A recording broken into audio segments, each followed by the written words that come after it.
What's going on, everyone? Happy Saturday. Hope everyone is doing rather exquisite. I am your host, Wheezy from the What is Truth podcast. I am joined by the Apollo detectives and special guest 7Cs. Returning with us from the Apollo detectives is my man, Scott. We have Gerald White, Robert Williams. We have the one and only legendary Mr. Marcus Allen. And again, Mr. 7Cs. How are you, gentlemen? Good. We're all great. Doing well, and it's Sunday here, actually, because the time differences. Yeah. Yeah. Now we're doing well over here in the UK. Lots of sun, lots of nice warm weather. It must be springtime. That's it. That's it. All right. So this is.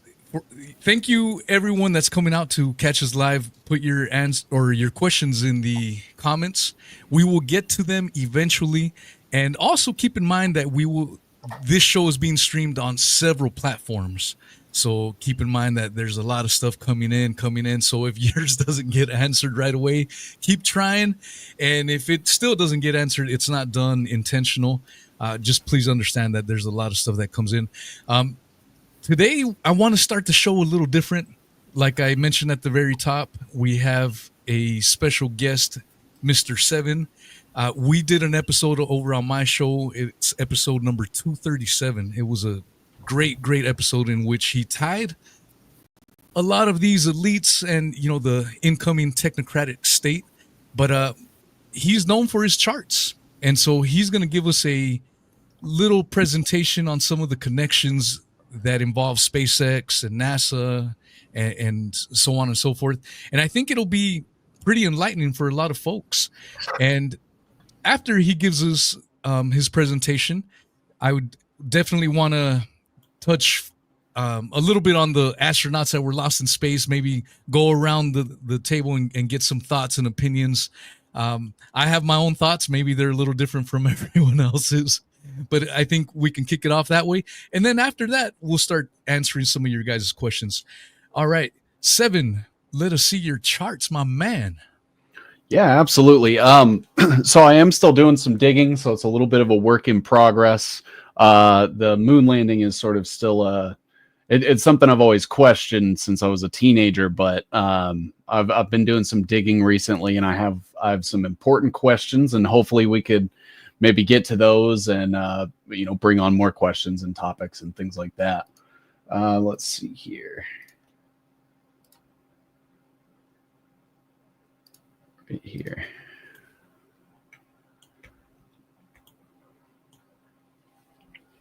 So I have the moon landing and just a couple sort of things I want to bring up. Obviously, NASA is going to be a huge part. And their work with the Lookout Mountain Laboratory, their involvement with things like Operation Paperclip and people like Werner von Braun. The fact that we have not returned to the moon since the Apollo missions with a manned flight. We have the various NASA photos that I'm hoping to kind of get into and get some insight from you all.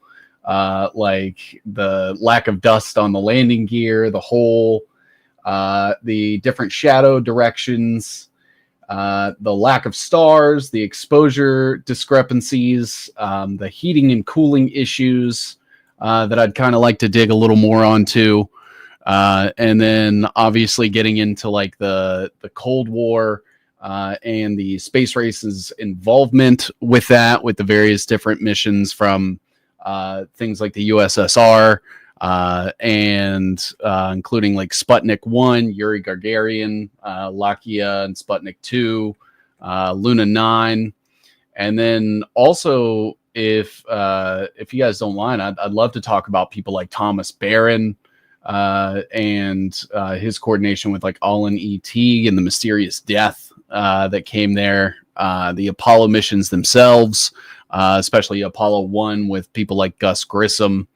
And then just a bunch of sort of questions that I had regarding things like the technology, the fact that it has been no return flights, the cost of everything, and where all of that may be going through NASA, as I'm sure it's no surprise to anybody here, especially that NASA's part of the DoD, and like the distance that was traveled on the various Apollo missions, and the single tank of fuel, the weight, things like the Saturn V rockets, and all of the missing recordings. So like the 700 lost cartons of film, the original video broadcast being gone, the fact that they aired it from a TV monitor, breaking down things like the movement speed of the videos, still under the assumption that they are just being played at half speed, the lack of like fuel consumption records, the missing voice, biomedical, and telemetry data, the missing lunar module blueprints, the missions that they had supposedly setting up the laser targets, and the fact that MIT was able to shine lasers on the moon as early as 1962, the Soviet having theirs in 1963, the collaboration with Lincoln Laboratory, the missing moon rocks and the various lunar meteorites that have come up, as well as Wernher von Braun's expedition to Antarctica in 1967. The fact that there's no images of the lunar lander on the moon, and just kind of see where we get from there. I'm hoping to build this out a little more, but obviously you guys know that Elon Musk's SpaceX has been trying to popularize going to Mars, and they have contracts with things like the National Reconnaissance Office or the NRO, and just sort of see like opinions on things like the satellites. I'm convinced that they're all just there for global surveillance and a global internet connection, but would love to get your guys' thoughts on some of these things. Beautiful, beautiful charts there as per usual. Let me get everyone. There we go. Yeah. So, any thoughts on some of those charts? So Seven likes to build these charts, and he does it via pretty much crowdsourcing. So it's everyone's input. It's not just his work, going into it. Anytime someone comes in with more new information, he's always adding to it, and it becomes a pretty useful repository of tons of information collected. But anyone have any thoughts? Oh, yeah. I would like to comment on. Yeah, go ahead, Jerry. Okay, I would like to comment on. You mentioned Thomas Ronald Barron. There is an account from that incident that always stuck in my mind. One of it is that Barron testified that the witnesses who he spoke to, there was a fellow by the name of what was his name? He spoke to Holmberg, I think his name was. It was a member of North American Aviation who testified that. He told Barron anyways. He told him that. Much more time had passed since the first mention of fire to the moment the spacecraft ruptured, the Apollo spacecraft, and it was on fire.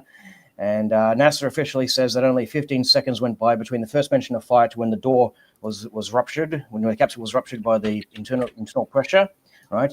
But witnesses, such as Holmberg, he told Barron that several minutes had gone by between the first mention of fire to when the capsule ruptured, and you could see through the window the astronauts trying to open the door, trying to get out and everything. Okay, now Holmberg, he actually later denied what he told Barron, but there was another fellow by the name of Gary Probst, who was an RCA technician who was actually there watching the fire on the monitors. He remembered. In fact, I've got an actual testimony account from him in this book here, Mission to the Moon by Kennan and Harvey. This is a word from Probst. He says, "I think NASA convinced themselves of what happened in that spacecraft, but they didn't convince me.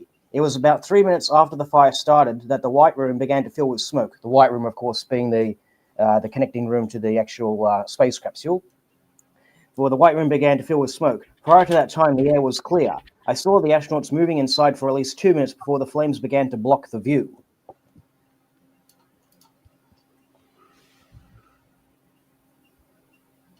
And so, NASA officially they claim that there is no footage of that fire, even though on the day that the fire happened, their spokesman actually said, "Oh yeah, we got some video footage. We'll be reviewing that, yada yada yada." But nothing ever came of it. Now they claim there is no footage, and so obviously, I wouldn't want to see the footage, but it's one of those things where you need closure. You need to see it to understand what really happened that day. Absolutely, I agree. And you said Holmberg. Do you happen to have his first name handy by chance? Yes, it was Al Holmberg. Al Holmberg. He was a member of North American Aviation, and the other fellow who was working for RCA, which of course is the video company. His name was Gary W. Probst. Propst. Right. Beautiful. And Scott, I think you had something to say. Oh yeah. I was just going to say, Musk is very keen on promoting his Mars missions. Presumably, he's going to take humans with him. Well, they'll be dead within about a month. Yeah, easily. Thing is, it takes 6 months to get to Mars and 6 months to get back again. He's not going to have a lot of luck. Maybe he'll try himself first. Yeah. And they'll be dead primarily because of the radiation. Mm-hmm. That is something that NASA will not discuss. They won't discuss radiation or what protection they're going to offer it.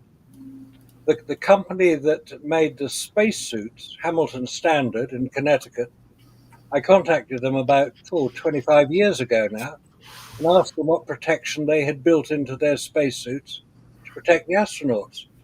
And they said, we built it according to the specification provided by NASA. You better address your question to them. So I did. I'm still waiting for the answer. So we have to assume there is no protection in the spacesuits. There's certainly no protection in the lunar landers because, as we've now discovered, and I think JARA has done some very good work on the radiation problems, aluminium will create additional radiation. That's correct. When a heavy particle impacts with the aluminium, the particle actually gets fragmented into a spray of secondary particles of lower atomic number, and so you actually get a higher count of radiation inside, well, beyond the aluminium anyways, than you would have before the aluminium. Yeah. So being in an aluminium spacecraft within the radiation environment beyond the Van Allen belts, note that beyond the Van Allen belts, being in an aluminium encased spacecraft is a death sentence. And if NASA can prove me wrong on that, I'd love to hear it. I keep asking for NASA to prove me wrong when I say no humans have ever flown to, walked across and returned from the moon, but they won't address it. And their supporters will. They'll say, well, look at all the photographs. Ah, the photographs. We've done the experiment on a photographic film in a vacuum. And when you take the film out of the vacuum, quite a low-level vacuum, torr 10 to the minus 3, you put that film into a camera, it takes the photographs. Photographs will come out but the color balance of the film is completely shot. The blues aren't blue, the greens aren't green, and the reds aren't red. So all these 5,771 alleged photographs taken on the lunar surface couldn't have been taken with photographic film on the lunar surface. They were all taken here on Earth under controlled studio conditions. I note you mentioned Lookout Mountain Laboratory. That was one of the prime areas that they were using to create this whole Apollo fraud. Now, a film worth mentioning at this point is Make Believe, Smoke and Mirrors. It is 2 hours 40 minutes long, but it explains in considerable detail how it was all done. It wasn't slow motion. They didn't slow the film down to make it look as if they were on the moon. It was using high-speed cameras to record the original sets, probably at Cannon Air Force Base in New Mexico, where President Johnson was watching the Apollo 11 mission being filmed, along with Neil Armstrong, who wasn't in it. Most of the NASA administrators, Gene Kranz was there. That's all in Bart Sibrel's book, Moon Man. So that's worth checking out, because he's done some very, very good research. But if all of the scenes allegedly showing men on the moon were not taken on the moon, they were taken here on Earth, that implies that no rocket landed on the moon. Otherwise, they'd have shown that.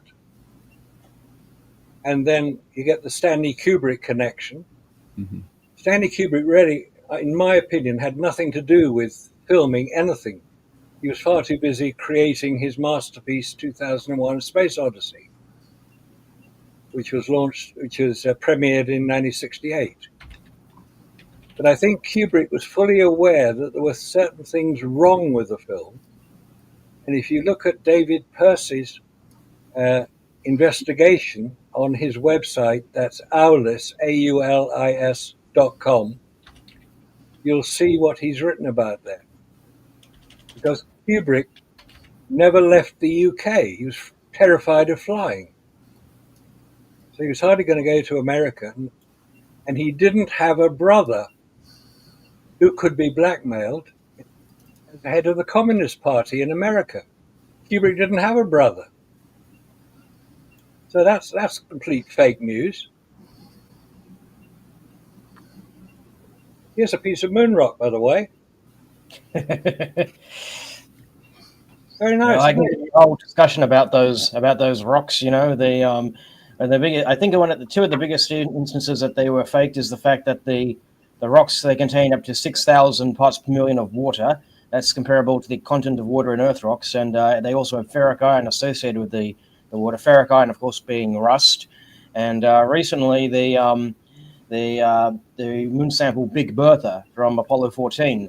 It was proven at least part of it was proven to have come from the Earth, but they said, oh, it must be an Earth meteorite. Oh, yeah. Found in Antarctica, no doubt. Mostly found in Fra Moreau. Oh, right. Oh, yes. Yes, could be. But moon rocks are a big red herring. Because as Jared said, Jared's a geologist. He's got a geology degree, haven't you? Yeah, that's correct. So BSc with a major in geology and a minor in astrophysics. There you go. So you speak with authority on the subject. Indeed. Unlike many people who just witter on, rather like me, I suppose. Anyway, the effect of vacuum, not just on photographic film, but on any material created here on Earth, is severe. It has two effects. One is outgassing, where the lighter elements within whatever material exists are basically just drawn out by the vacuum. And if you put a bowl of water into a vacuum chamber here on Earth, evacuate the air from it, the water will start to boil. That's outgassing. The same thing can happen to metals. The other effect of a vacuum is cold welding, where metals outgas and the elements that are drawn out of the metals combine, and any two bits of metal will get drawn together. Hence cold welding. It's a well-known phenomenon. It's actually used in industry. So you've got these problems that NASA will not address, nor will their supporters, as I call them, the apologists. And I'm glad you mentioned the reflectors, that MIT had been firing lasers at them in 1962, I think it was, yeah. Mm-hmm. And the Russians done the same thing. So they all knew that you could fire a laser at the moon and get a reflection back. You didn't need a mirror, just bounced off the surface of the moon.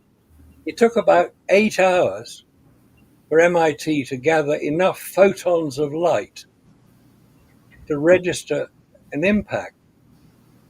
And seeing as the moon is rotating, the Earth is rotating, would need some very sophisticated equipment to record the 8 hours. But presumably they could do it. And even if they couldn't, they still recorded enough to show a signal. The trick to actually keeping the target in shot is to actually rotate the telescope to compensate for the rotation of the Earth. That's we have true. telescope tracker mounts and stuff like that. That's how we keep keep it on target. Yeah. And But by the way, Marcus. Yeah. I know my audio is a little crackly, but there was one thing about that I wanted to say. I've shown many instances of that MIT video of them firing a laser at those Russian probes that were up there. Remember the Lunokhod probes? Yeah. Right? There was one of them up there that they were firing one of their lasers at, and I've shown that many times. It's a black and white video. And they're actually showing it, and they're showing the return on the screen, on the scope. So nobody could turn around and say that it only is due to the fact that there's retroreflectors up there. That's nonsense. Yeah. I'm glad you brought up the rovers, because that becomes a counter argument or counter question rather, that I ask these propagandists to keep bringing up the laser beams. I say, okay, do you think cosmonauts have landed on the moon then? Because Russians say they've put up retroreflectors there. They say they put 2 of them up there, and even the Indians and the Chinese, I believe, they've landed a couple of their own. They're intended more for ranging with the satellites, with the probes that are orbiting the moon. But hey, do you think humans have been landed on the moon by the Chinese or the Russians or the Indians? Because they all claim to have put retroreflectors there too. Yeah, and you can't have it both ways there. Either it can be placed by unmanned thing or it cannot. You can't have that both ways. Yeah, but they want it both ways. That's the exciting thing. It's showing you can't. But yeah, those consistency. Yeah, those reflectors are the real giveaway. That you don't need a reflector. As you say, the Soviets landed 2 unmanned craft. Landing an unmanned craft on the moon is not that difficult. It's landing humans, us delicate little creatures. Landing humans on the moon, that's the hard part. And that hasn't happened yet. Can anybody prove me wrong? I doubt it. Come on, bring it. Let's bring in Scott. Scott hasn't said a peep. Scott, what are your thoughts, my man? Well, first of all, I think 7 has a very interesting chart there. And I mean, Robert and I have now we're well over 300 hours of videos out there, and that probably covers most of it. But it would take that long to go through it. Just that chart. And I mean, there are many updates on it when you want to get into the photographs and stuff. Other things that we've found in the photographs, which are quite well beyond anything about shadow differentials or anything like that. I mean, we've got solid evidence showing there. I mean, you got Buzz Aldrin in the door frame, and he's occupying the same space as the console. Right? He's simply taking up the same space as the console on the lamp. I mean, that just can't happen. Okay. Yeah. And then we got a wet flag we can throw in there every now and again. I mean, like we just, when we were looking through, Robert found a line where because people were asking about the transcripts and stuff, the missing in the transcript. Robert came across the fact that they were chatting about the window is completely wet when they're almost at the claim to be at the moon, right? Oh, they said not just the window. Oh, the whole craft. The whole craft was covered in it. Do you want me to? I have it here. I'll put it in the chat and get it lined up for you. Yeah. Put that in there so everybody can see it. I mean, these type of things just can't happen. These guys were joking around. They're obviously operating a simulator, or they're doing it outdoors like at Flagstaff, right? And it started to rain. Well, what are they going to do? Well, they're going to climb inside the lamp, and of course, they've got Hasselblad cameras, and of course, they're going to take a shot of the window as well. And there are shots of that in the official record, right? But as far as the like answering the one question that was posed there, the different gaps in the official record, because they've included every second has been accounted for from liftoff to touchdown, right? When you find that there are things missing, like the fact that it would be in conversation when they were using bathroom facilities, when they were doing other very personal things, right? And if you got three guys jammed in a very tight location like that, they're just going to be joking around about it. I mean, they got to change each other's diapers, for Christ's sakes, right? Those kind of things, just all of those things that would happen if they actually did it. All of that stuff is missing. Taking off from the lunar surface would be the highly complex situation, more so than taking off from the Earth, like the difficulty and countdown there. These guys have to be right to the nanosecond at liftoff to be able to achieve orbit and rendezvous with the command module, right? They don't even talk to the guy. 3 days that thing is orbiting around. They don't even bother to talk to him. Are you kidding me? It's missed in the transmission completely. There's no conversation between them on the lunar surface and the CSM in all 6 missions, right? Not only would they have to communicate, but that thing's going by. They've only got a few minutes to confirm takeoff, whether it's a go or no go, and they're going to be communicating with Houston, their coordinates, what the exact location of the CSM is overhead in relation to them on the ground, and it's going to be different every orbit, so it has to be recalculated. They got to decide whether they're going to do a countdown on it, and they've only got a couple of minutes to do it, because otherwise it's going to go by them. I have it up here now if you want to share it, Wheezy. Or do you want me to? Yeah. But the other variable there is the rocket engines themselves were hand built. Oh, okay. I got it, Rob, right here. Yeah. Yeah, there it is there, right in the transcript. Yeah, that's something. Wait, for our audio listeners, what are we looking at? Describe it, please. Scott, do you want to describe it? I'm crackling again.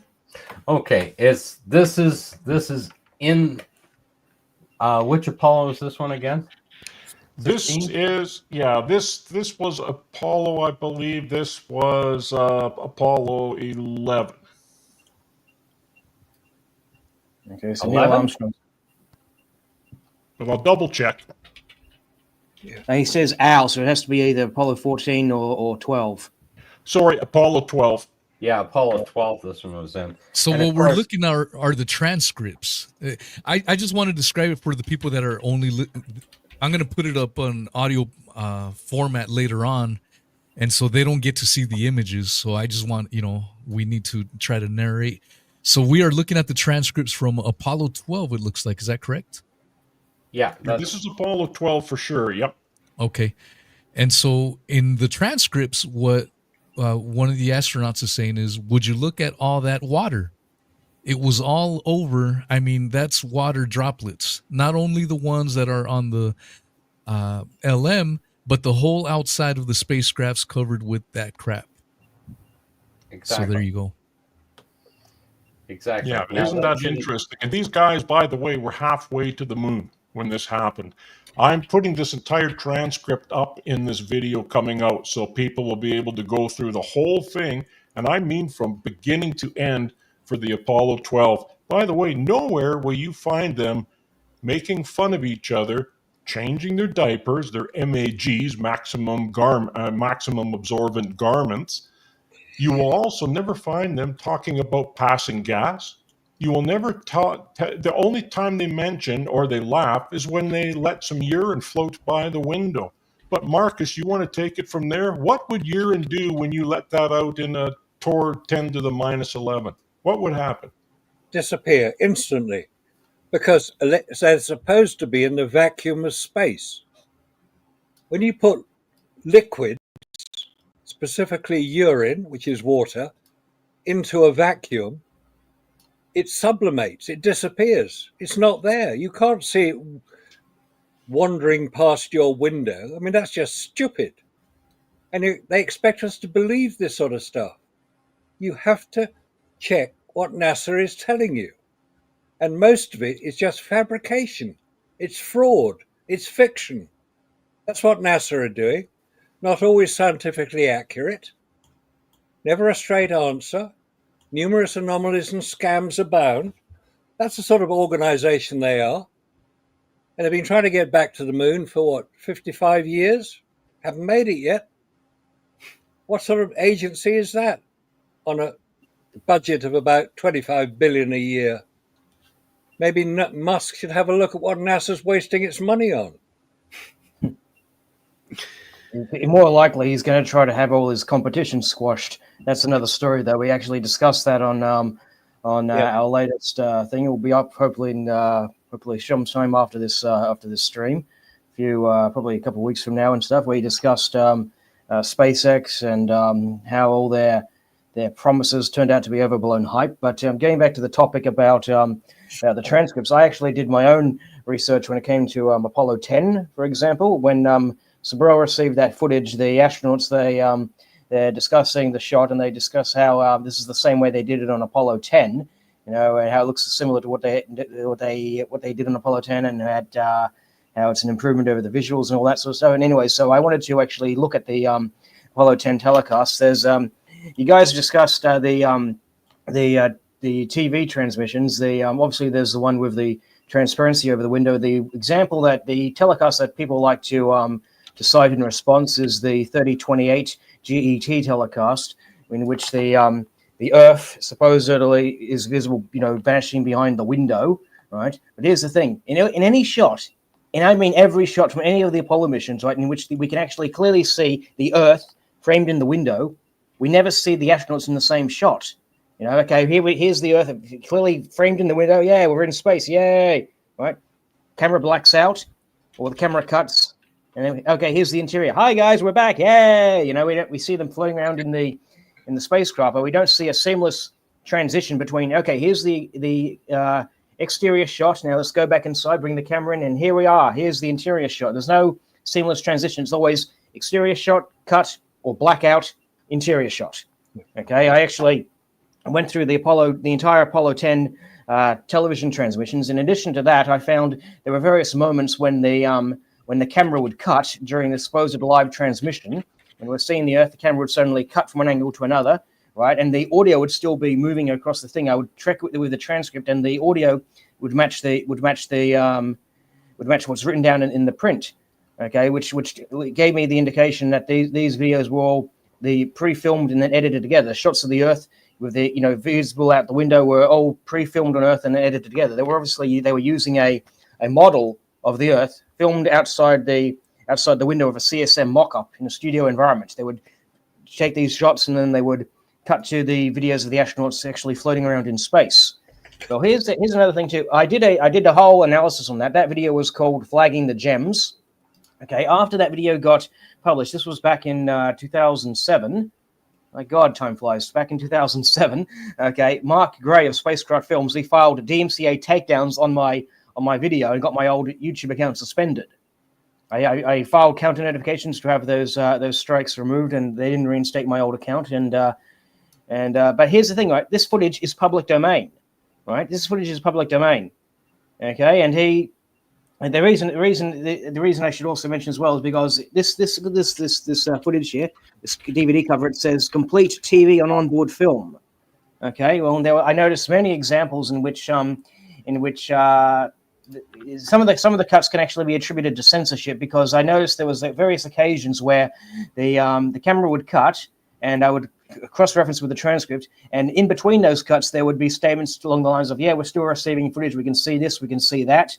Well, why are you not including that in the DVDs in this supposedly complete? If it's incomplete, you should state as such on the DVD cover, right? And so I basically called him out there, and he was basically filing my videos for one reason or another, probably to hide the fact that he was a con artist, and secondly to hide the fact that I proved these videos were fake.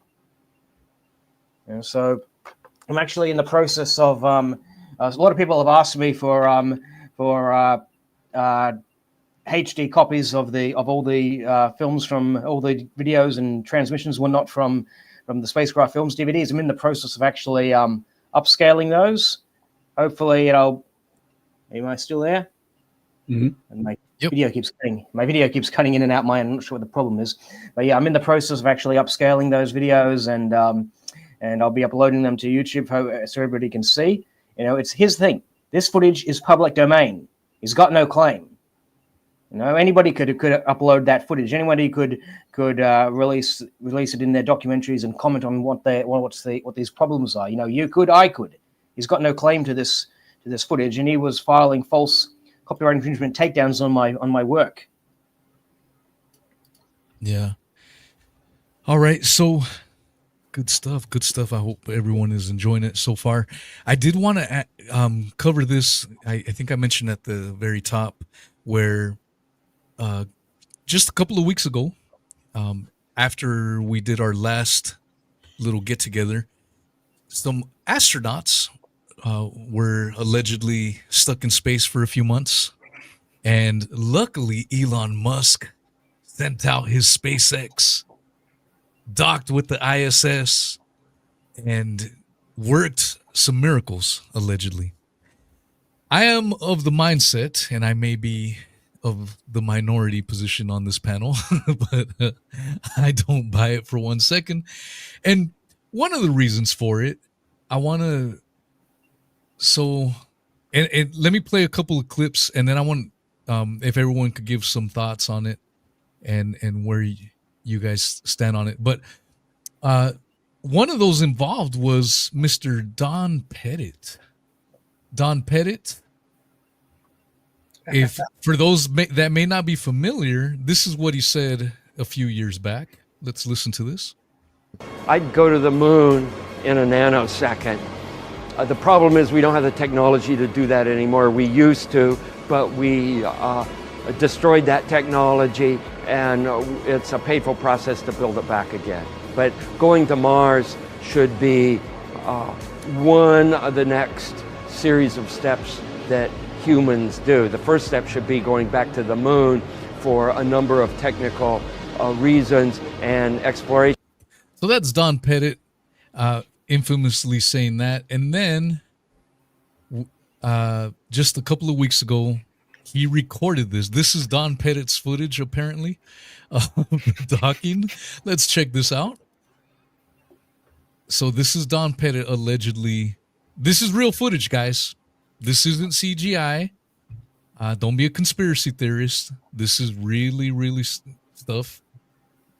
Allegedly. Look at this. Holy crap. That is real footage, guys. Don't laugh at it. That's what we're told to believe. And then, finally, this is a clip of the docking, another angle of it. This is 2025 NASA footage of the docking procedure. I'm sorry. All right. I apologize, but I don't apologize. I don't buy it for 1 second. Let's discuss this, gentlemen. Who wants to go first? Scott, I guess we can go around the clock there. We'll go Scott, Seven, Marcus, Jera, and then Robert. Scott, thoughts? Well, that docking footage is just amazing. I mean, sometimes it takes, on their docking procedures, it takes up to 10 hours to line the thing up. This one just, boom, it's there. The seals are broken when you see that connect. So that didn't happen. Like, even if it's CGI, it still broke the seal. So, it's like a colonoscopy. Once the seal's broken, that's it. Scott went there. Okay, as far as we're talking about Elon Musk, I've been watching a channel called I've Had It with a couple of girls. Now that's all political, and they just call him a titty baby. So that's all we need to go there. And if you look into anything about Musk, he claims he's the smartest engineer on the planet. He's got most knowledge about anything. He didn't design a Tesla automobile. Okay, he doesn't build any of the parts. He orders them, and they simply assemble them. Number one. That's the same with the rocket engines. That's the same with anything to do with SpaceX. That's the same with his channel, whatever he was going to dig through, right? He's a pretty good grifter, I must admit. Being successful financially at grifting, but if you look at the number of projects he's gone underway with and hasn't completed any of them, right? There's no way when you look at if you just said to him, go ahead and do it, and gave him the money, and he's going to be the engineer, okay, there'd never be another rocket launch because he doesn't have the know-how to do it. Okay, and he doesn't pay people well enough to keep them on board. His best rocket engineer separated and has his own company now. I can't think of the name of it, but they just build little retro rockets for the satellites. When you start looking at that, well, if that's the best of the best guy, why isn't he working for so-called the best company? Well, because he wasn't getting paid any more than the guy that sweeps the floor. That's why. Yeah. Right. And why don't Tesla employees drive Teslas? First of all, they're not getting paid enough to be able to afford one, and the boss doesn't offer bonuses for them either, except for his girlfriends. Then he offers them bonuses, right? And his girlfriends are now selling his cars off to pay for the child support that they're not getting from him. Yes, well, that's another thing. But going back to the transmissions, the you have to realize somebody wrote the script. And when you were talking, Jared, you're talking about everything there, the transmissions and everything else. Somebody wrote that script ahead of time, and they're just following it through. Well, they skipped the transition portion of it in the video because that would be technically too difficult to get a camera inside and outside of the simulator without showing something wrong. Right. And I'm quite sure a lot of that stuff was done at Outlook Mountain or some of the other large hangars that they were using at the time, right? To do those kind of simulations on it. But when you start looking at the entire storyline, okay, if you stop believing the story of space travel and Apollo and stuff like that, and just look at the reality. Okay, the reality is we've got problems getting rockets off the ground without them blowing up. We have problems getting them into orbit. We have problems keeping satellites in orbit when we have huge amounts of solar flares and stuff like that. They have to be replaced because the solar flares literally takes them out. So all of this beautiful story is just to keep the money flowing in from the general population. Yeah. Okay, we can't get anywhere with human spaceflight. It's incredibly dangerous. My viewpoint is if we get up close to the edge of the atmosphere where you can travel for 3, 4, 5 days and come down, and I'm talking around 50 miles. Okay, you have eliminated the extreme vacuum. You've eliminated most of the radiation where it's controllable, and the vehicle itself doesn't have to deal with that incredible vacuum that's there. Right? Anything past that, you get out there 10 to the minus 6. I mean, that's at 130 miles, right? You have to have one-time use seals only, or you're not going to be sealed that craft off, right? So if you think anything's docking out there at that distance, okay, somebody has to get out and change the seals. It's as simple as that. Okay, you use rubber seals, they're just going to outgas, right? They even swell up, they distort. All of that stuff. I mean, they understand what those problems are, And then when it comes time to do something, they simply ignore it because they want to say, oh, we're going to go to Mars. We're going to do this. We're going to do that. Right. And as Marcus said, the problem with radiation on the way, well, what was their solution? You know, they can get out in public and say this. Oh, we're just going to use feces and stick it to the wall to protect us from radiation. Well, are they going to load that in there first before they take off, or is it just going to be accumulated as they go?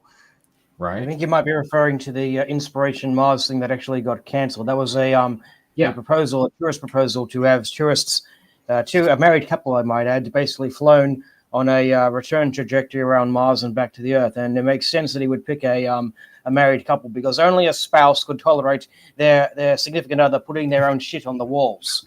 But if I may add my 2 cents worth regarding the Starliner thing, I have to disagree with Wheezy about the footage of the Dragon approaching the spacecraft being faked. I don't see anything. You'd have to explain what you find fishy about this, and we can go talk further on that. The only thing that I can see that would probably appear unusual is the night glow, which I know that looks weird to some people, but that's just how the Earth looks at night. You know, when you get the camera settings like that, you can see the air glow, you know, showing up pretty much. The second shot of the Dragon is the picture is just elongated. It's just distorted along the horizontal axis. I don't see anything particular wrong with that. And I just sent this link in the chat. If you could just pull that up, please, Weezy. Yeah. And that's not the only thing about Dom Pettit. If you go to his Twitter, he has a lot of this alleged real footage. Here's another one. This is alleged real footage. Let's see some more clips. I'm saying alleged because I don't buy any of these damn things. And well, if you could just share the link that I just put in the chat, and we can go. That orange band on the top there, curving around the Earth. They call that night glow. It's a phenomenon. This looks like a daylight shot, but it's actually a night pass. You know, and we can see the stars on these ones.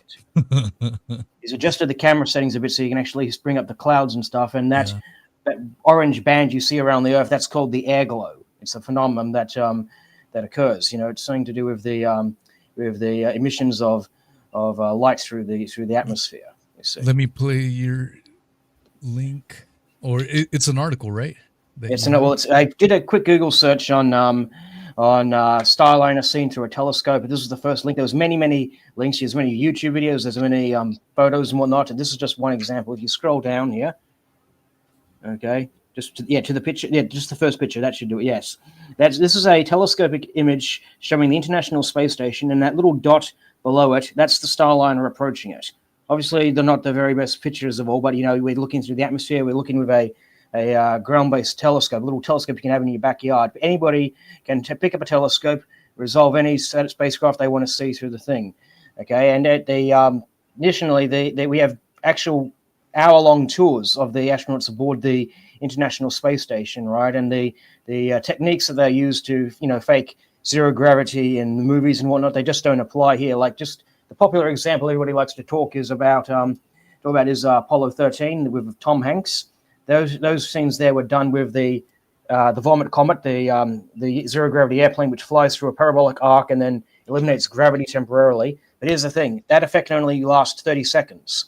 Okay, so if you're just taking many 30-second clips and just cut and splicing them together, it's no big deal. But on the International Space Station, we have hours and hours of videos of them floating around, interacting through all these different cabins and passing through these different doors here and there. Obviously, they're not unwise if they're going through the doors and interacting, floating around all over each other. And when it comes to the Starliner mission in general, I do say I have been rather disappointed by some of the things that have been said in the media. There's been people. NASA has actually started lying for President Trump, saying, "Oh, these astronauts, they came down thanks to Trump. Oh, hooray for Trump!" Well, no, the decision to have them return on the SpaceX Dragon happened many months before the election. Okay, so Trump had nothing to do with this. What happened was there were some issues with the thruster on the Starliner that they arrived on.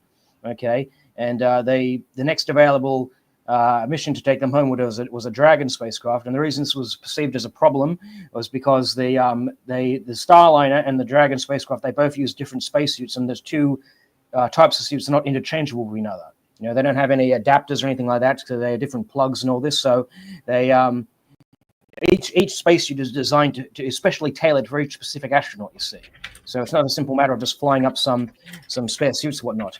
Now for the ladies, there was a spare suit aboard the spacecraft, which thankfully was a close enough match in her size, and there was a had to ferry one up for the male astronaut. Okay, and so as I said, the next available return flight was on a later Dragon mission. Okay, if you're flying home from a holiday and you miss your flight, or your flight gets cancelled for technical reasons, okay, what happens? You're rebooked on the next available flight. And in this case, the next available flight was the SpaceX Dragon. And so, yeah, that's all I have to say about that. No problem. 7, we bypass 7, and then we'll get to Marcus. 7, what are your thoughts? And someone had a question for you regarding what is your best, what would you feel is the best compelling evidence that we didn't make it to the moon? But, I mean, whatever you want to answer first, if you want to answer that question, or your thoughts on the whole returned astronauts by Elon Musk. Yeah, absolutely. Well, I'm going to keep the best evidence that we didn't go to the moon short and sweet. It was told to us by the government, and I don't trust anything that the government says, and I'll leave it at that. Nice and easy. As far as the footage, I know that, obviously Elon has like XAI and all of these AI generative things Grok is able to generate, really, really convincing videos and stuff. And I think of like the Tesla Roadster in space video comes to mind. And he had said something like, you can tell that it's real because it looks so fake one time on Twitter. And just knowing that, he has the contracts through SpaceX, his entire career has kind of been built on what I consider, defrauding investors and then getting money for government contracts for vaporware technology, to harken back to his like Boring Company and Neuralink that they're rushing through like clinical trials right now. The fact that his grandfather, has ties to the old Technocracy Inc. from the early 20th century and stuff. And I sort of see it as a way to justify getting all of these handouts from the government to work with them to like launch satellites for, the NRO and the CIA and things like that for surveillance. Nice one. Mr. Marcus Allen. Any thoughts? Hello, Wheezy. Yeah. Quite a lot of that was CGI that Elon Musk, well, him as well, because they produce these wonderfully persuasive launch videos of rockets taking off, and it's all CGI. It's not real stuff. And when you see satellites and these sort of things up in space being filmed apparently in space, it's CGI. I mean, when the capsule comes up to the ISS, where's the camera that's filming it? Maybe it's out on one of the arms of the ISS. But a lot of the stuff out there is fake. It's basically fake news. Thanks, Twisted Commune. It's just fake news because it's NASA persuading you that what they tell you is real. It's not. We know it's not. There is so much misinformation about space travel because there's a lot of money involved, and basically the only organization in America that can issue the money is Congress. So Congress has to be persuaded. And the best way to persuade Congress to issue the money, as we saw with Lyndon Baines Johnson, after whom the Houston headquarters is named, he channeled a lot of money towards Texas, of which he was senator, because he could do it.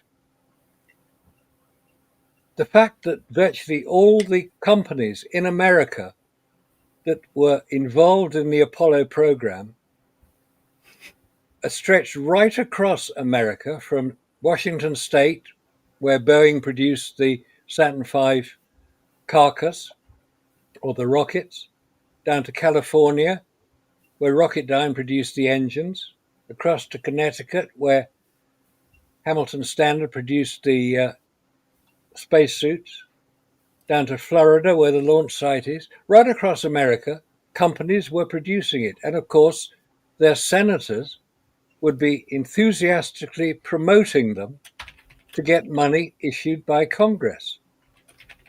It's a remarkable system, and it seemed to work. And let's just discuss for a minute the 400,000 people who worked for Apollo. There were a lot of them working with the contractors. But if you start looking at the people, I mean, who were these 400,000 people? Were they the drivers, the security staff, the typists, the secretaries? Some of them may well have been rocket scientists producing some rockets, but they were using slide rules to do it in the 1960s. They didn't have computers powerful enough to do it. If you ever see film of Wernher von Braun demonstrating one of his inventions, one of his rockets, he points at it with a slide rule.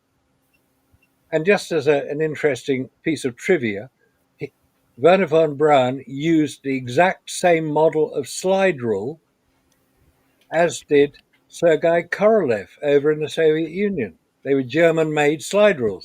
Jerry, when did you start lobbying?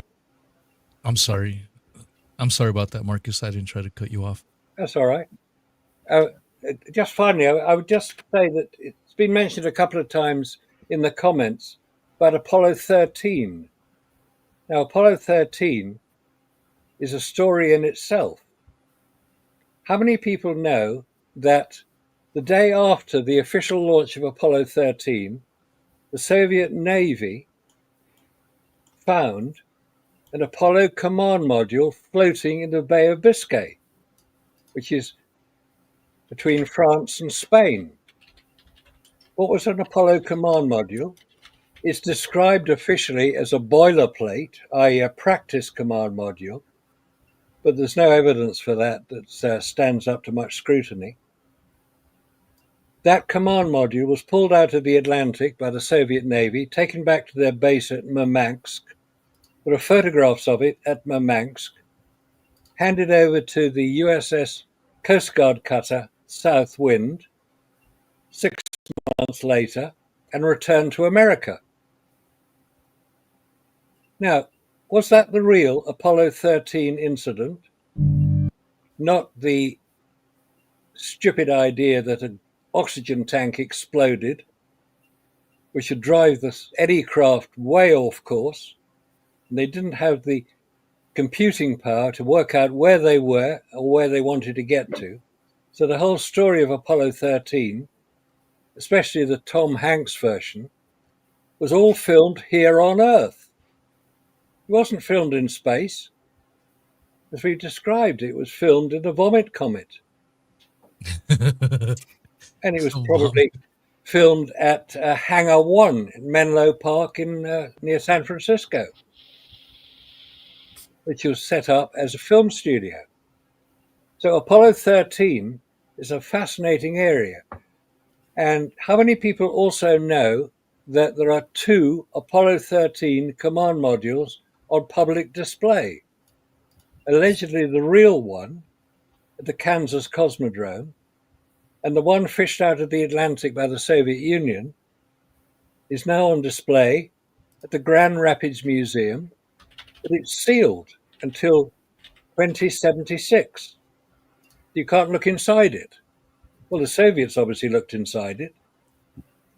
So Apollo 13 was almost certainly an aborted mission because it was off course.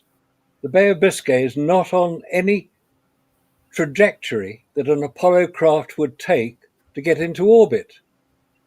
If it was going to get into orbit, it would fly over the Eye of Africa, the Richat structure in Mauritania, in West Africa. They'd look out for it because it's visible from space. They'd say, oh, look, we got the Eye of Africa. We're on the right course, guys. Let's keep going.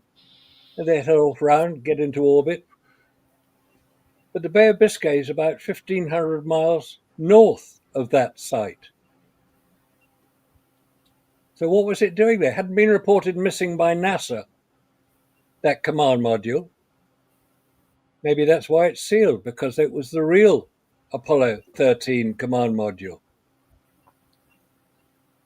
One day Marcus, I was just wanted to comment on something that you said earlier, Marcus, about CGI during the launches and whatnot to the International Space Station. I have to comment along those lines. I've seen various live streams and the like. From what I can tell is whenever there's the video cutting out, they tend to show animations, of what's happening in space. Like here's a simulation of the spacecraft here, and there's a and then they cut back to the real thing whenever they get live footage. If you're talking about the actual videos of the astronauts aboard and whatnot, I'd have to have a look at the pictures of your question. I've seen some people complain about glitches here and there. I have been a bit concerned about some of the things that have been said in social media and the like. I just wanted to get that out there. You wanted to mention it? Do you have anything specific that you're referring to?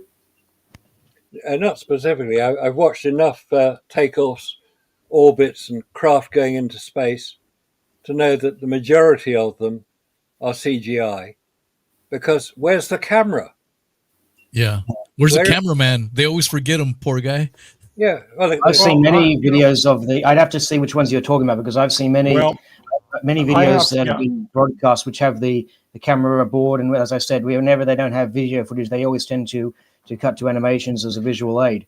But there are many. I would like to add, there are many people who saw these spacecraft launching, and in the case of the SpaceX ones, touching back down to the surface. Like there's many videos you can look up. That video camera, tourist videos that people have taken at the launch site showing the rockets launch and in case of SpaceX actually touch down. So we know that there have been rockets launched. Yeah, no, I don't have any trouble with the ISS. I have no problem with it at all. But at the same time, I'm still a little open to different ideas, such as what you're seeing on the screen right now. Can you all see this? Yeah. Yes. You want me to play it, Rob?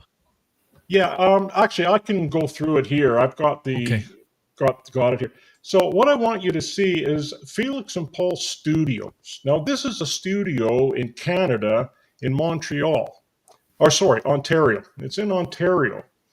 And what these guys do is it's in Montreal. Okay, it's in Montreal. Okay, sorry. All right, it's in Montreal. But these two fellas, they give you an idea. In other words, they give you the full ISS experience if you want it. This is how they do it. And I'm going to show you guys how a rotoscoping technique works. Now, here they are right It's not here. that I'm one of the first women to be able to do this, but that I am simply one of the first. Can you lower the volume a little bit on your end? Oh, yeah, I can do that. Yeah. So here they are here, right? They are here. They're having a good time. So let's describe this. What we're watching. All I'm going to do is I'm going to just describe it. Yeah. Now, what you're seeing here is real. This is actually in the ISS. So I want you to have a good look at this. See, these guys are floating around. They're in there. Yeah, that's no problem. Then we're going to have another look at how they splice some of this together when you're going for the virtual experience. Now, what I want you to see is one part here that I have to slowly get to this part. And I hope I've got the right, I don't think I have the right one up. I don't believe I have the right one up here. Nope. I'll have to put the other one up. Just one sec here. This is very interesting. So people are listening on audio format. If you look for an hour and 5 minutes in, you will see the video that Mr. Robert is trying to show us. Let me know when you're ready, Robert. Yeah, there it is right there. So I'm going to put it into I'll dump this out here. So we're going to remove that. And here's the rotoscoping. So first thing I wanted you to do was to see that. So we're going to go down to here. And then we're going to go into this like so. And we're going to add this one. You'll have right to share here. the screen again. Yeah, I got it here. I got it. And into the sphere. Okay, so now you have it. I'm At that going to point- put the volume down. Now we're going to see what augmented reality looks like. Now here's the fellas right here. These are the guys. Yeah, these. Okay, if I could take it, Wheezy, I can show you that. So, anyways, yeah. So these are the fellas here that are the owners. So let's just go a little further. Now we're going to look at the ISS experience and how they put these clips together. Watch this. So here we see the lady. She's going through there, no problem at all. Now we're going to see these two fellas work their industrial magic here.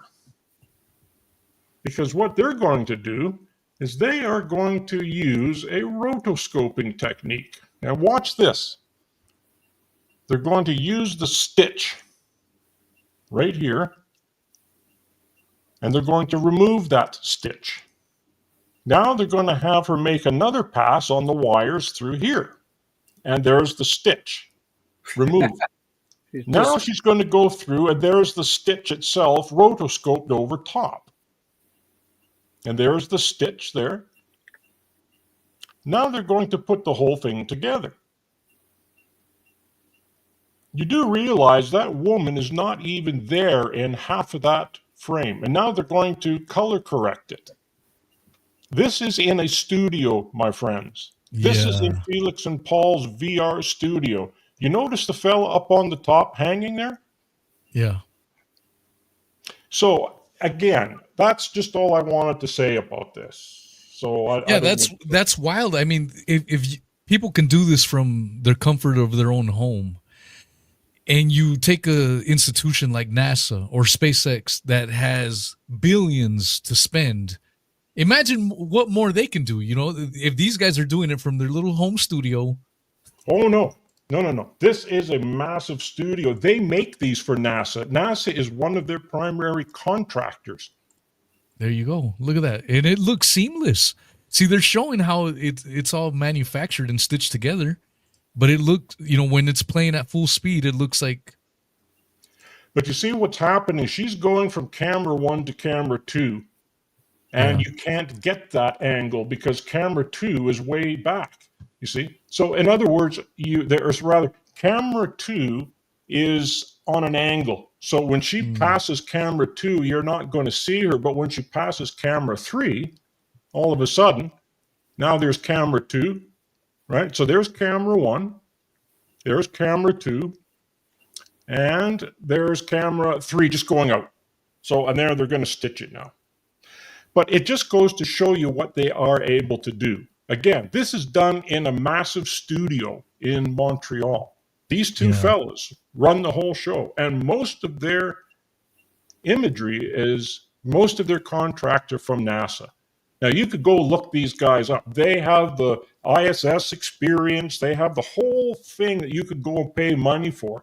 Now, mind you, we're looking at the other video I showed you. That was real. Those guys are actually up there and doing their thing.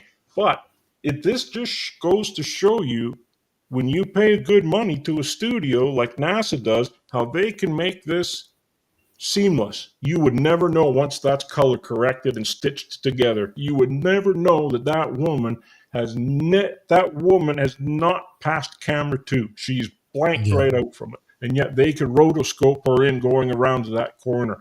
And when you put the whole scene together, she's not even grabbing that rail. That rail is fake that she's grabbing. It's not even there. They add that rail in there. And someone made a good observation. Her things are not floating. Well, no, because she's not really floating. that was a bad joke. And neither is he. He's not floating either. There's a special camera that they use for this. And as a matter of fact, they send a lot of them up to the ISS to get this footage, to get the raw footage, and then they put the characters in the background and rotoscope them in. Yeah. And then they'll add this and they'll add that. But most of what you're seeing is here. It's all there. It's in the studio itself. Now, the thing is, I don't really want to make people think it's fake and fake and fake. That's not the point. But what my point is that they did the same thing with Apollo, except they had what was called a machine, a photographic printer that did all of this. And it was exactly the same. So you could get the same cuts, the same frames, the same everything. Perfect. As a matter of fact, even better than this when you used one of those. May I ask, Robert, what year did this video come out, this composite video? When was this made? That video, I believe, was made in 2020. Okay. So it's 5 years old old already. Check because there's as I mentioned before and stuff, we have like hour-long tours taken aboard the ISS with no cuts or anything like that, just floating from one module to the next inside.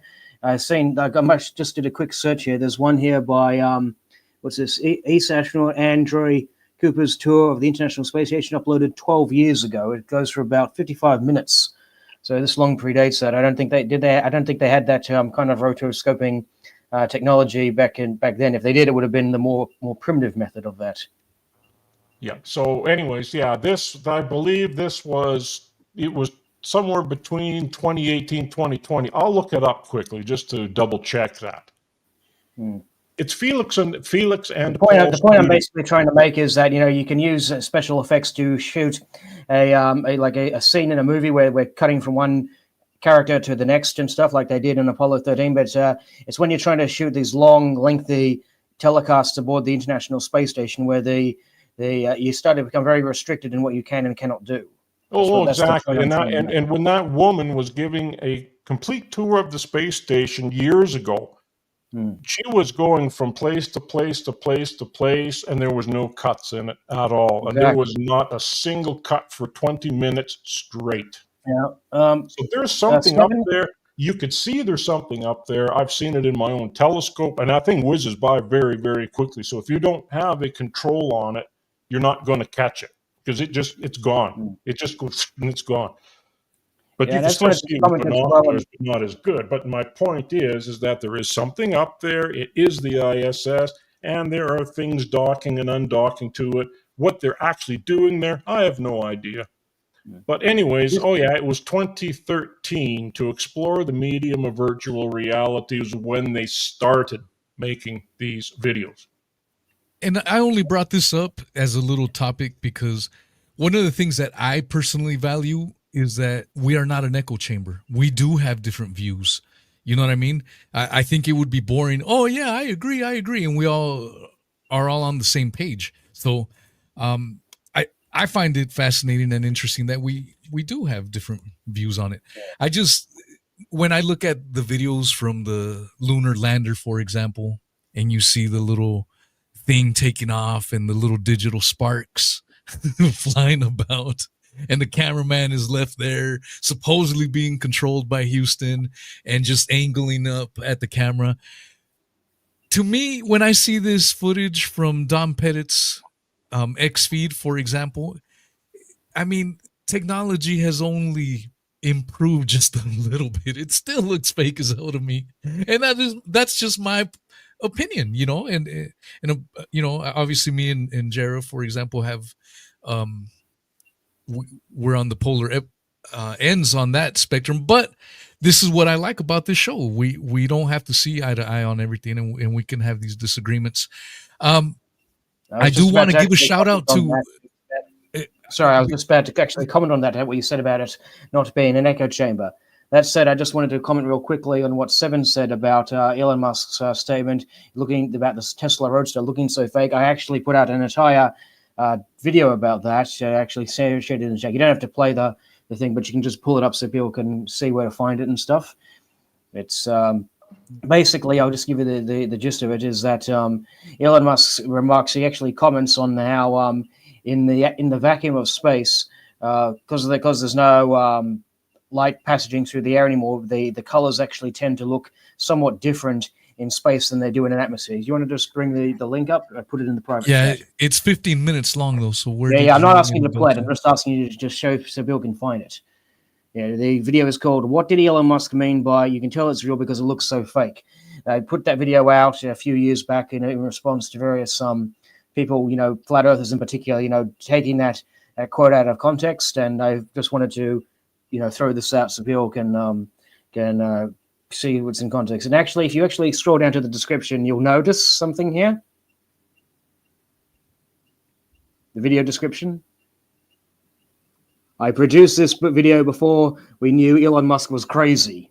Yes, because I produced that many years ago, back when I admired SpaceX, when I had high hopes for what they were proposing. But as I said, a lot of their promises for Starship turned out to be a lot of hype and no payoff. In 2010, when he was proposing these ambitious plans to go to Mars, he was basically promising us a modern day equivalent of the Nova rocket, or the Sea Dragon, something this enormous rocket that could easily lift the radiation shelter module into space. What he actually delivered was a modern day equivalent of the N1 rocket, and which was the Soviet equivalent of the Saturn V, 30 engines, plumber's nightmare, disaster waiting to happen.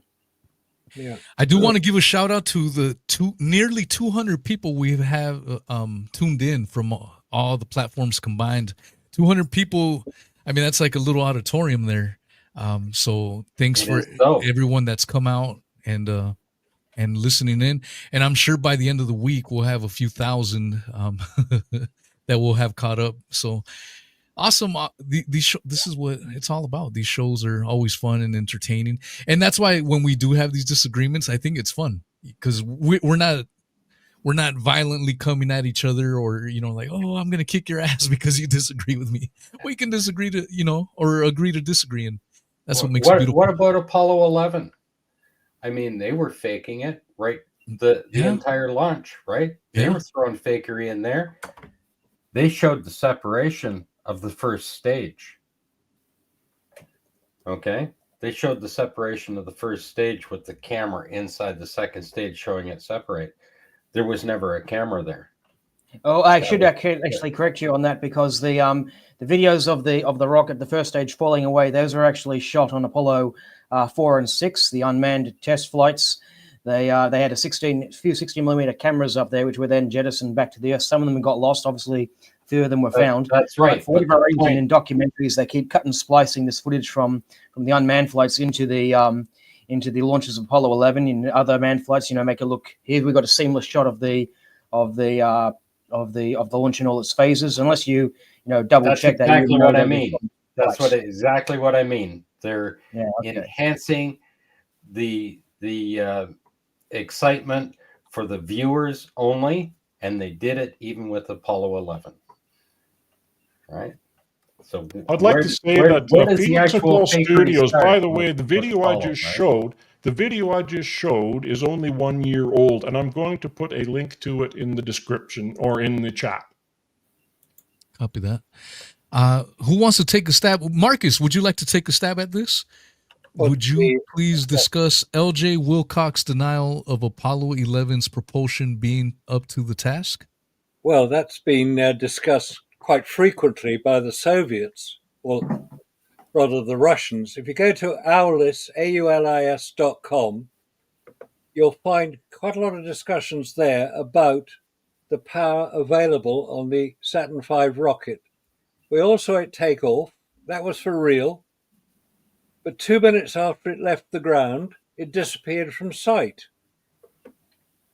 Now, whether it needed enough propulsion, maybe just needed enough propulsion just to get it out of sight, and then it all landed back in the Atlantic. And don't forget that Jeff Bezos has pulled one of those Saturn V engines out of the Atlantic, reconditioned it, and got it to work. So we know that they work, but whether they produced the power that we're told they did, those Saturn V engines were supposed to produce 1.5 million pounds of thrust. Well, the most powerful rocket engine at the moment is 400,000 pounds of thrust. It's just not the same category. The idea that rocket could take off That's not in dispute. Of course it took off.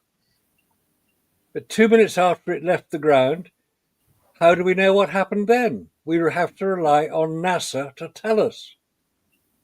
Now, prior to the launch of Apollo 11, back in July 16th, 1969, they had done a real-time simulated exercise for Apollo 11, which was 8 days. So they did an 8-day simulation. How many people know about the Tetra A satellite, launched in December 1967, which was to train the Houston technicians on taking information from space? That was what the satellite was launched to do. It broadcast from Houston up to the satellite, back to Houston, all the commentary that was going on. And that was all controlled by an IBM 360 computer, which you don't see when you look at the Houston Control Center, because it's behind one of the walls. But that's how most TV news is controlled today, by computer. You got a director who presses buttons. That's what they were doing, pressing buttons. If they recorded this real-time simulation, the 8-day simulation, it'd be very easy to just broadcast that to produce the effect that we saw between July the 16th and July the 24th, when those 3 parachutes landed the Apollo 11 command module back in the Pacific. Wonderful. Mission accomplished. I bet there was a lot of very proud people there who'd said, well, we pulled it off, guys. We did it. I should add as well is that the Soviets actually demonstrated how to pull off a hoax such that radio operators would be fooled. They discuss, this is a statement from Pavel Popovich, the cosmonaut. He's talking about Zond 5, which was the first Soviet mission, or first mission in general, rather, to go around the far side of the moon and return to the Earth. He writes here, when we realized we would never make it to the moon, we decided to engage in a little bit of hooliganism. We asked our engineers to link the on-the-probe receiver to the transmitter with a jumper wire. Moon flight missions were controlled from the command center in the Evpatoria in the Crimea. When Zond 5 was on its path around the moon, I was at the center. So I took the mic and said, the flight is proceeding according to normal. We're approaching the surface.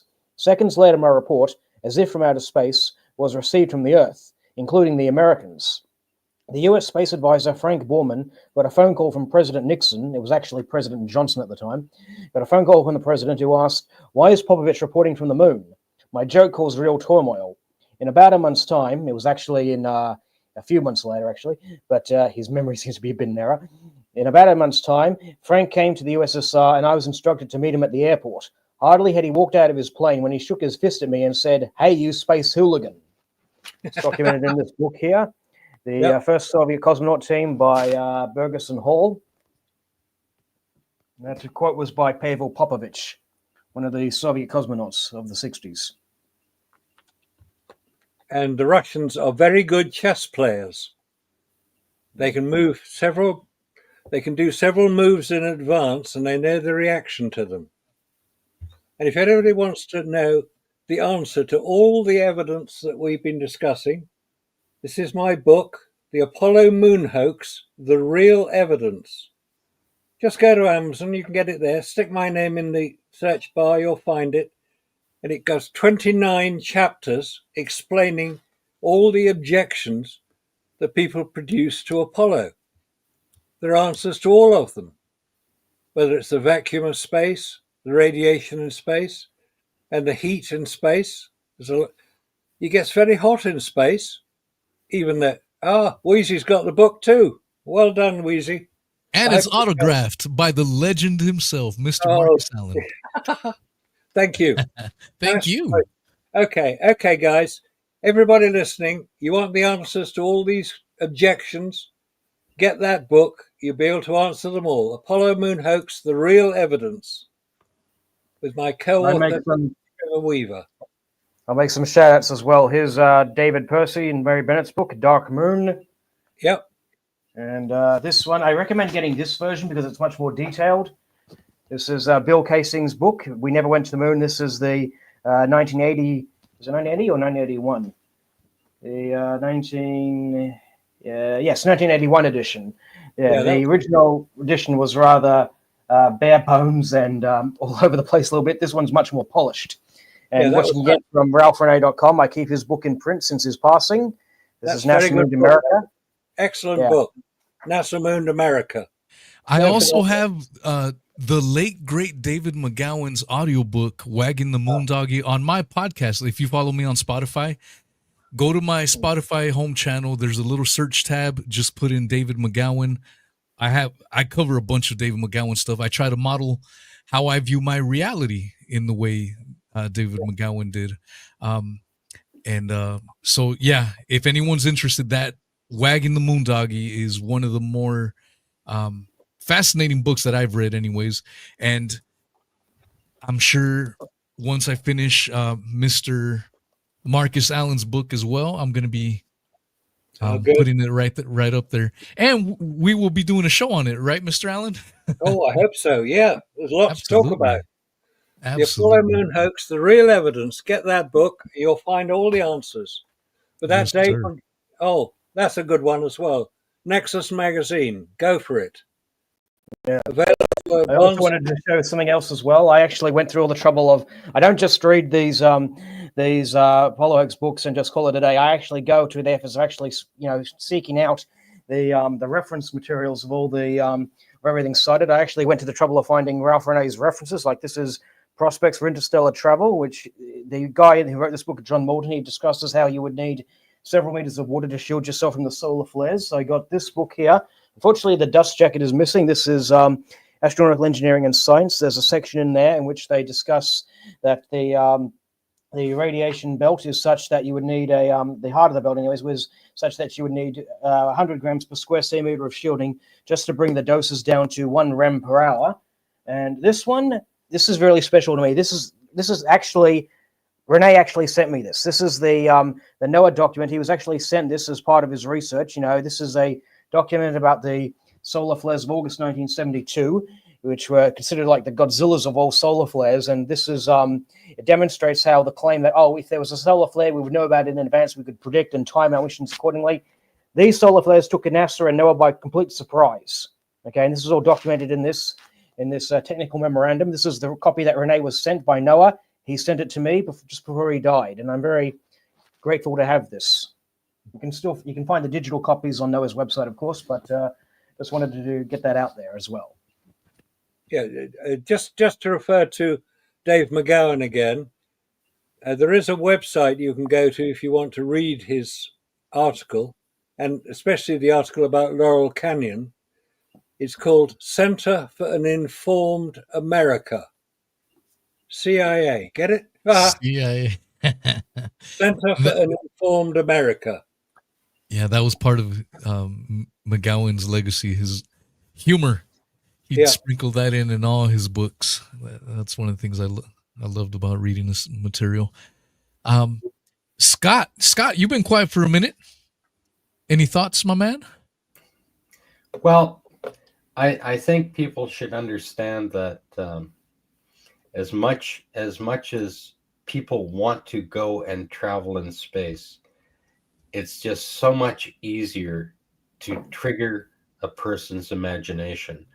And that's the biggest thing when we're talking to overcome, because it's so easy to believe the official story on everything, right? Because it triggers our imagination. That's what movies are about. That's what Disney is all about, right?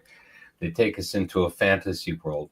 And of course, in technology, we can see the advances in every other field. But when it comes to rocket technology, we're at a standstill. Like the weight penalty for a liquid fuel is incredible, and there's nothing we can do about that, right? And when you see like Don Pettit going, "We destroyed the technology, can't get it back." Well, come on. Like he's sitting there saying he'd go in a nanominute because that's his imagination. Right? He's trying to trigger your imagination. Oh, it's so easy to do this. It's so easy to do that. Yeah. No, humans are not meant to be in that environment. Yep. It takes our entire planet to keep us in that environment because we are on a spacecraft right now. It's called the Earth, right? It has everything we need to keep us alive. And if we're going to travel at any length of time, even a short period of time, we have to have all of the things that the Earth brings to us to keep us alive and to keep us safe. Okay? And you can't put that in a little spacecraft. Okay? If you could build it, you couldn't get it off the ground. Yeah. That is the point. 100%. Seven, you've been quiet for a minute. And I know you, while the folks have been speaking regarding all these little moon aspects, you've been busy jotting down notes and building up your chart even more. Do you have any other comments or even questions that you want to ask these gentlemen that maybe can help you out? Yeah, actually, one quick comment on the Don Pettit thing. As far as like the technology being destroyed, do you think maybe we'd be able to ask Jack Black if his mom left us any notes or engineering work from the Apollo missions? Her name was Judith Love Cohen. Maybe she's got like something in a box somewhere or something we could tap and ask him for him. No. No, unfortunately, not a name I'm familiar with at the moment. So Judith Love Cohen, actually have this right here. I'll share this screen really quick. And it is Wikipedia, so take it with a grain of salt, but I checked the sources and stuff. In university, we're taught to only use Wikipedia as a starting ground. You just check the references and make sure it's actually representing what it was said. Yeah. Hey, Robert, can you remove your Felix Paul studio video? Yeah. Go. There you go. Okay. There we go. So Judith Love Cohen was an American aerospace engineer. She was an engineer on the Minuteman missile, the Hubble Space Telescope, the Tracking and Data Relay Satellite, and the Apollo space program. And she is the mother of computer scientist and engineer Neil Siegel and Jack Black, which I think is kind of interesting. The actor, yeah. Actor musician Jack Black. Yep. Okay. Interesting. Yeah. Wasn't familiar with this person, but that's a good bit of trivia, I suppose.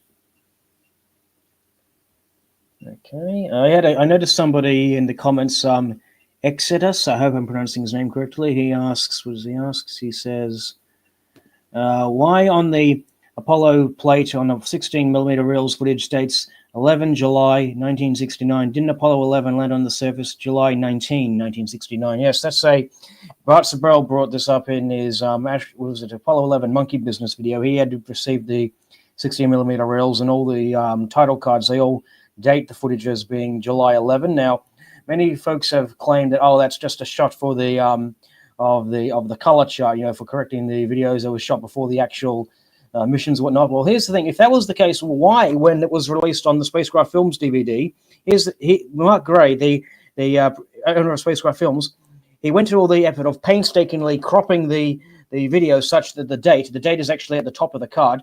He went to all the trouble of cropping the video such that the date was cropped out by the top of the screen. So you couldn't see the July 11 date anymore. Why would you want to do that? And remind you that this is supposed to be complete and not edited. Of course he edited it. He was being paid by NASA. He did what NASA wanted. It was a brilliantly executed propaganda exercise. And if you pull the veil back to show reality, it's not propaganda anymore. So they wouldn't allow it. That's why there's 400,000 people who worked on Apollo, or the contractors. They didn't know anything about it. They were doing the best job they could. They weren't part of it. Maybe 30, 40 people were aware of what was going on. The guys who worked at Lookout Mountain Laboratory which incidentally is in Laurel Canyon, north of Los Angeles. That was where the film was created. Not where it was filmed. That was probably in Cannon Air Force Base or Hangar 1. Plenty of places you could film those scenes, especially if you used front projection, which is the link with Kubrick. But Kubrick had nothing to do with filming Apollo. That was more likely to be his special effects director, Douglas Trumbull, who's recently died. But he was perfectly capable of creating with models a lot of what was shown as reality. That's how you do it with special effects, special cameras. There are plenty of Russian filmmakers who've created these. That's all on the Owlist website. So there's no dispute that Apollo was faked, deliberately faked, to demonstrate American technological superiority in the Cold War. That was what it was about, politics. I would like to comment as well on what you just said about how not everybody needed to be in the know. There's a statement here from Gene Kranz's book. Gene Kranz, of course, was the flight director during most of the Apollo missions. He writes here, he says, this is on page 234, he says, in the late 1960s, our simulation technology had progressed to the point where it became virtually impossible to separate the training from the actual mission. The simulation became full dress rehearsals for the missions down to the smallest detail. The simulations tested out the crew's and the controllers' responses to normal and emergency conditions. It checked out the exact flight plan, the mission rules, and procedures that the crew and the controllers would use on a later flight. And he was later quoted in an interview as saying, the simulations were so real that no controller could discern the difference between the training and the real mission, which just demonstrates they talk about all the thousands of blokes down at the control center. Or what, are they part of this? Well, they don't need to know about it. They don't need to be in the loop. And there was that book, that first Soviet cosmonaut crew book, that basically gave us an example about how the Soviets were able to dupe the radio receivers. The guys with the big tracking station dish things, they were fooled with the Zond 5. They received the voices coming from the spacecraft all the way from the moon. They don't need to know or care that they're sending an unmanned probe there to relay the signals. And it's, in fact, we've actually got footage from the Chandrayaan 2, which clearly shows a three-legged craft at the Apollo 11 site, which illustrates that they must have used a surveyor-type spacecraft to relay the signals. I actually got an article on Ollis about that. And I'm comparing the raw footage as well. Just if there's any disputes in the comments about that, I actually got the raw footage and it still looks three-legged, despite all the people's attempts to try and. I've actually shown in my article people have taken the raw pictures and they've made all these brightening and changing, basically altered it 6 ways to Sunday to try to get it as far from the original as possible. That's demonstrated in my follow-up article on Ollis. And the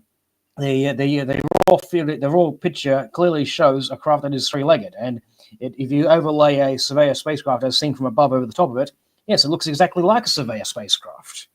And that was the working means of getting an unmanned spacecraft to the moon. They demonstrated they had 5 out of 7 surveyor landers. They all landed on the moon. 5 of them did, and they demonstrated this is a working, feasible way of getting an unmanned spacecraft to the moon.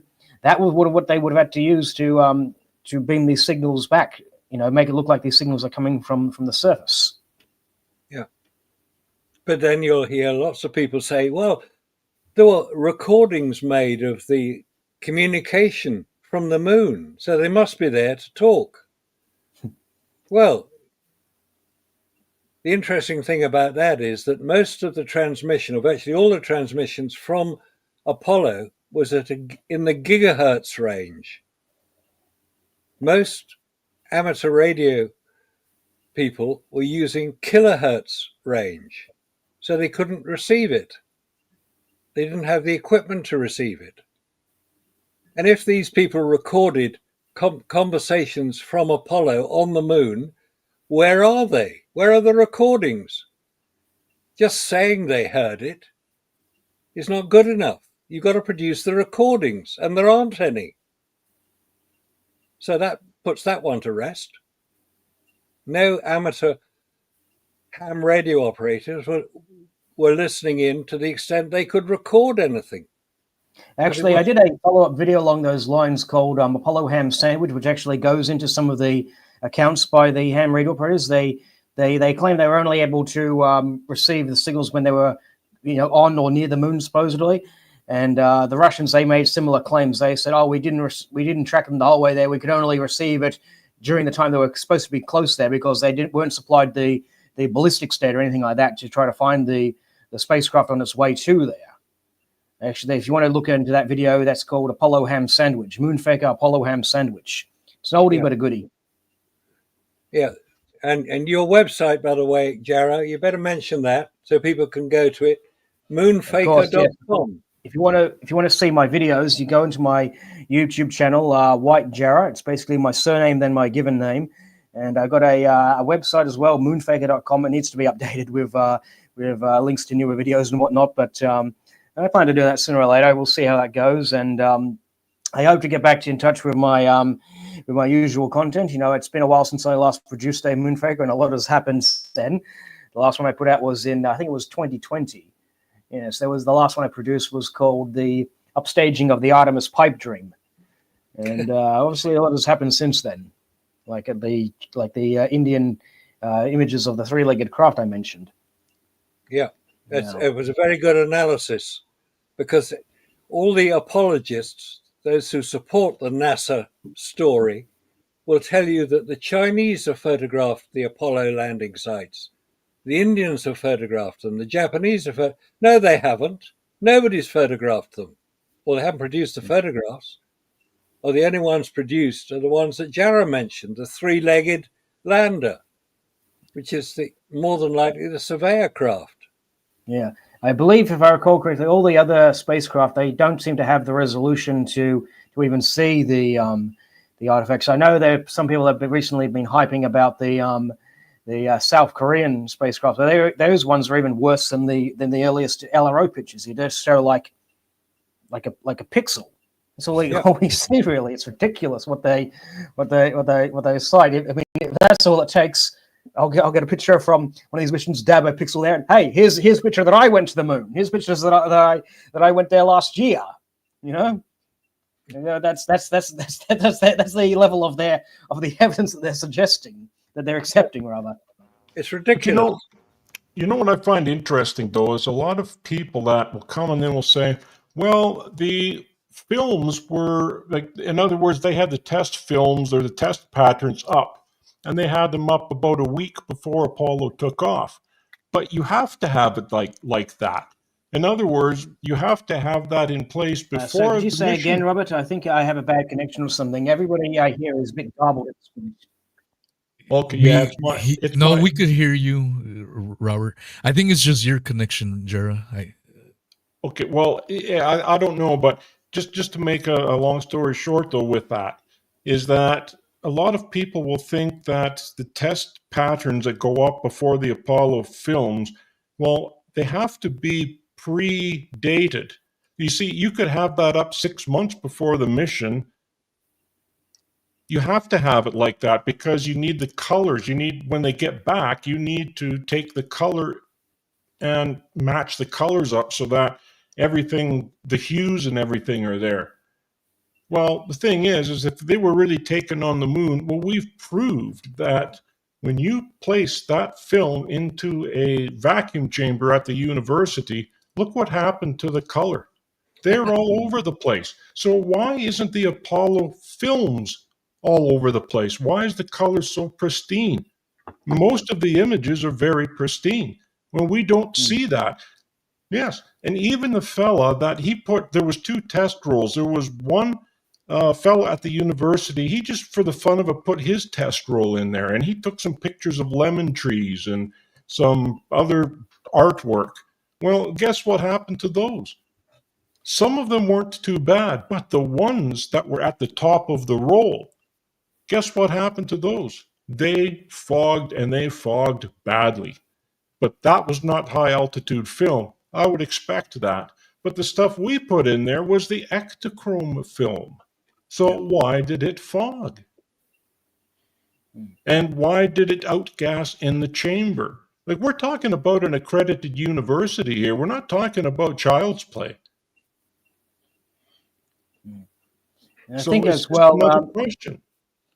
Yeah, and I was just going to mention as well, Marcus. I believe you had that debate a few months ago with MC Tunes. He tried to counter your comment about the film. He claimed that if there was any problems, they would just use the color charts to correct it. Well, if that's the case, why aren't we seeing any of this distortion in the quote original films that have been published on March to the Moon? You know, we still see the same pristine clarity with the colors and everything else. There's no evidence that this original film has been destroyed by the vacuum. Well, of course, the original film would have been damaged by the vacuum, because you put a photographic film. This is photographic film, plastic backed, coated with light sensitive emulsion. That's photographic film. It's not digital. That's the key point. They hadn't invented digital cameras when Apollo was going on. They were using photographic film. And we have demonstrated, using a vacuum chamber, which produced relatively low level of vacuum, that photographic film, this stuff, is damaged in a vacuum. The light sensitive emulsion is outgassed. Therefore, it's not recording correctly. So the idea that March to the Moon, if they used original film, was as faked as most of the other photographs were. Yeah, and I would like to point out as well, when it comes to original films and stuff. I'm not sure if I think I sent it in the. No, I didn't. Let me just get it quickly. It's number 7, I think it is. Yep, here it is. Where's the photo? It's down here. Yeah, it's interesting how, a lot of people swallow the NASA propaganda and repeat the same talking points that are just complete nonsense. For example, like, oh yeah, of course we made it to the moon. If you just get a telescope and look at the moon, you can see the flag landings and the bases. No, you can't. But this is what the kind of garbage that they say all the time. Yeah. And if you don't know any better, if you don't tune into these Ask Us Anything with the awesome Apollo detectives, you'll probably swallow it hook, line, and sinker. So people, they tend to post all these fake, AI and videos and whatnot about all they really do is they just take a video camcorder, basically zoom in on the best you can on the moon, then they just cut to something else without actually showing to the video. They just edit it together, make it look like it's okay. Then they cut to a picture from LRO, then they cut to a picture of the footprints from the Hasselblad camera and stuff. It's just, obviously this isn't a amateur recording in your backyard. No, let me tell you, if you could buy cameras like that, okay, right, NASA would be out of a job. They wouldn't be spending all billions of dollars to send spacecraft to the moon and whatnot. Hey, we'll just get a video camera and zoom in. Use some common sense. Use some common sense. Hey, Scott, there's a question for you right there. Certainly, I can answer that. Yeah. So let's read what is the question? Control of the astronauts themselves. Don't forget, these are test pilots. Okay, they have a personal mind control to get into a machine that is hand built.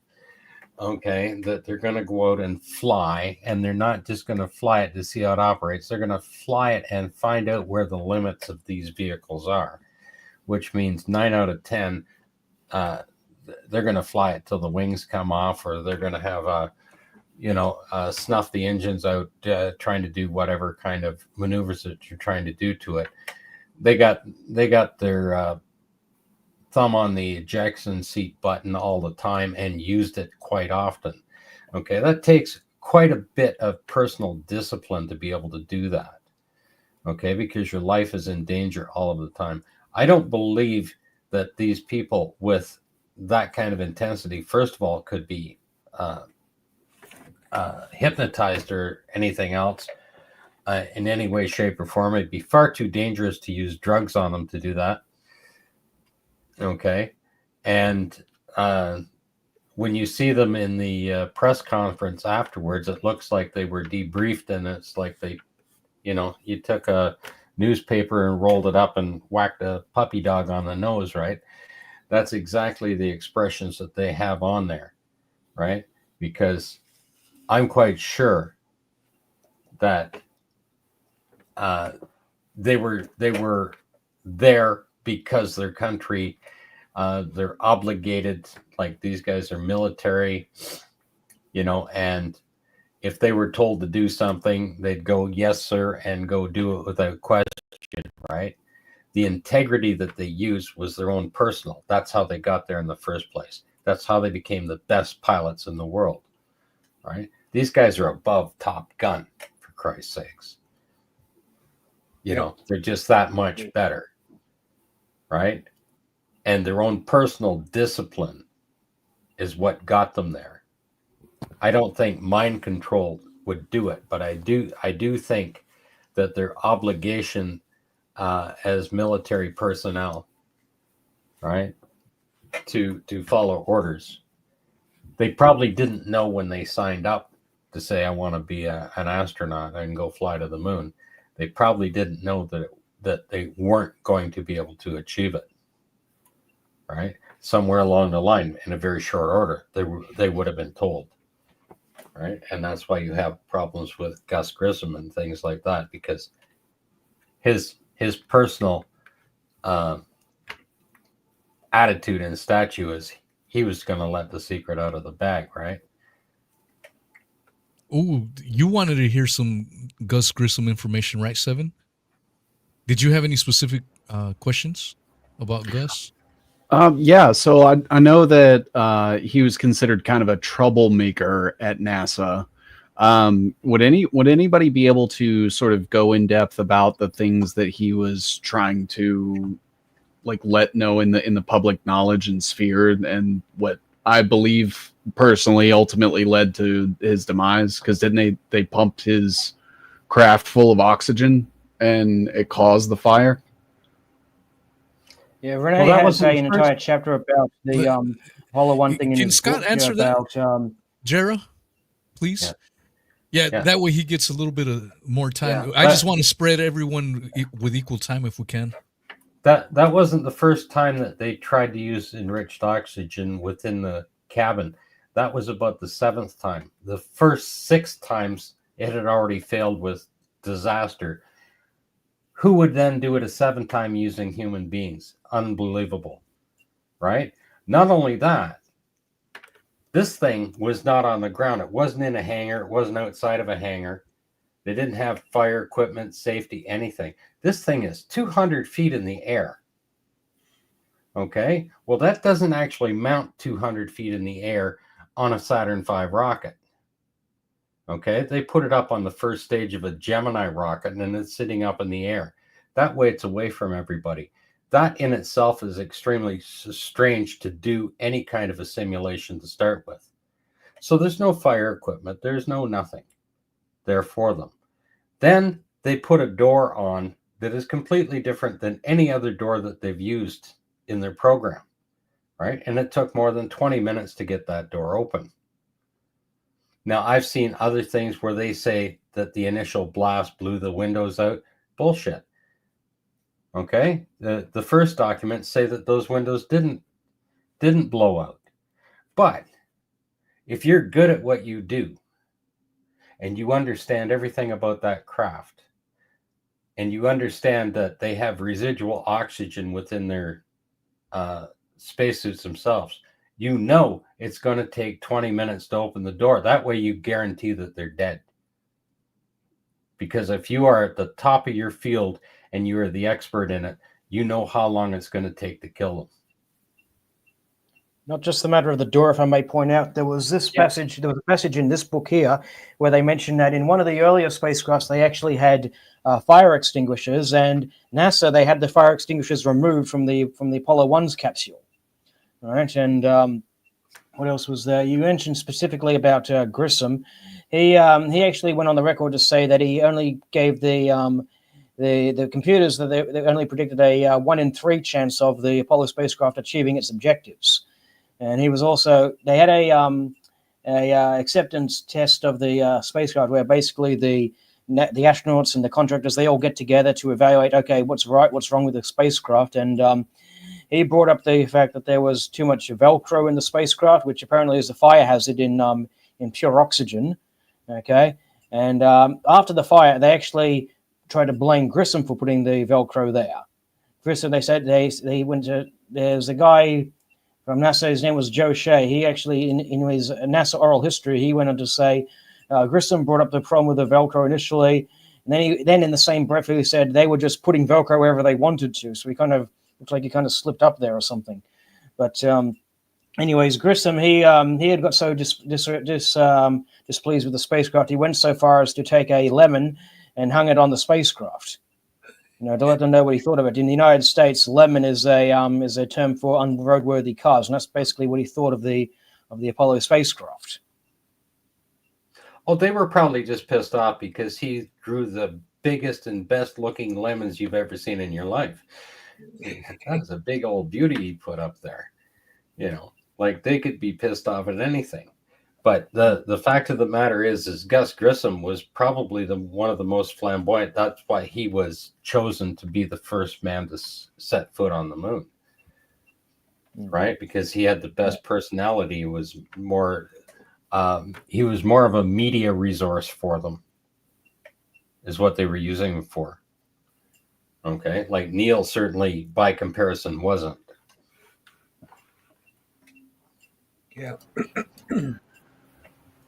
And I think I have a bad connection or something because everybody sounds garbled. I can follow along with the conversation. It just takes a while. So if I'm accidentally interrupting anybody, I apologize. It's just everybody starts to get garbled and then trail, and I keep seeing the images, the video feeds cutting in and out on different participants, but I'm able to follow along and just wanted to give that heads up. So I apologize if I'm interrupting anybody or cutting into conversation or whatever, or do I sound okay? Is my voice all right? You sound fine. I had that same problem the last time, Jarrett. Okay. Video cutting in and out, just pausing in and out, and everybody was garbled. I couldn't even understand them. So Seven, I think, had a question, and then after Seven, I would like to get some more of Marcus' thoughts and opinions. He hasn't said a thing in a minute. Yeah. Really quick, I did kind of want to get a little bit of an answer from like each person. What do you think is the number one most definitive nail in the coffin to the Apollo 11 mission? If you had to single out one thing that you think proves beyond a shadow of a doubt that we actually never did go. Marcus, what would you say? The one thing that persuaded me when I first heard it was that vacuum damages photographic film. Now, that's just not me saying it. That was the designer of the camera system in the KH-9 hexagon spy satellite. He designed the camera system. He was a guy by the name of Phil Pressel, and he worked for a company whose name, I think it was Elmer Perkins, something like that. And they designed the camera system to go into the KH-9 spy satellite. Well, it's called a reconnaissance satellite, but it was a spy satellite.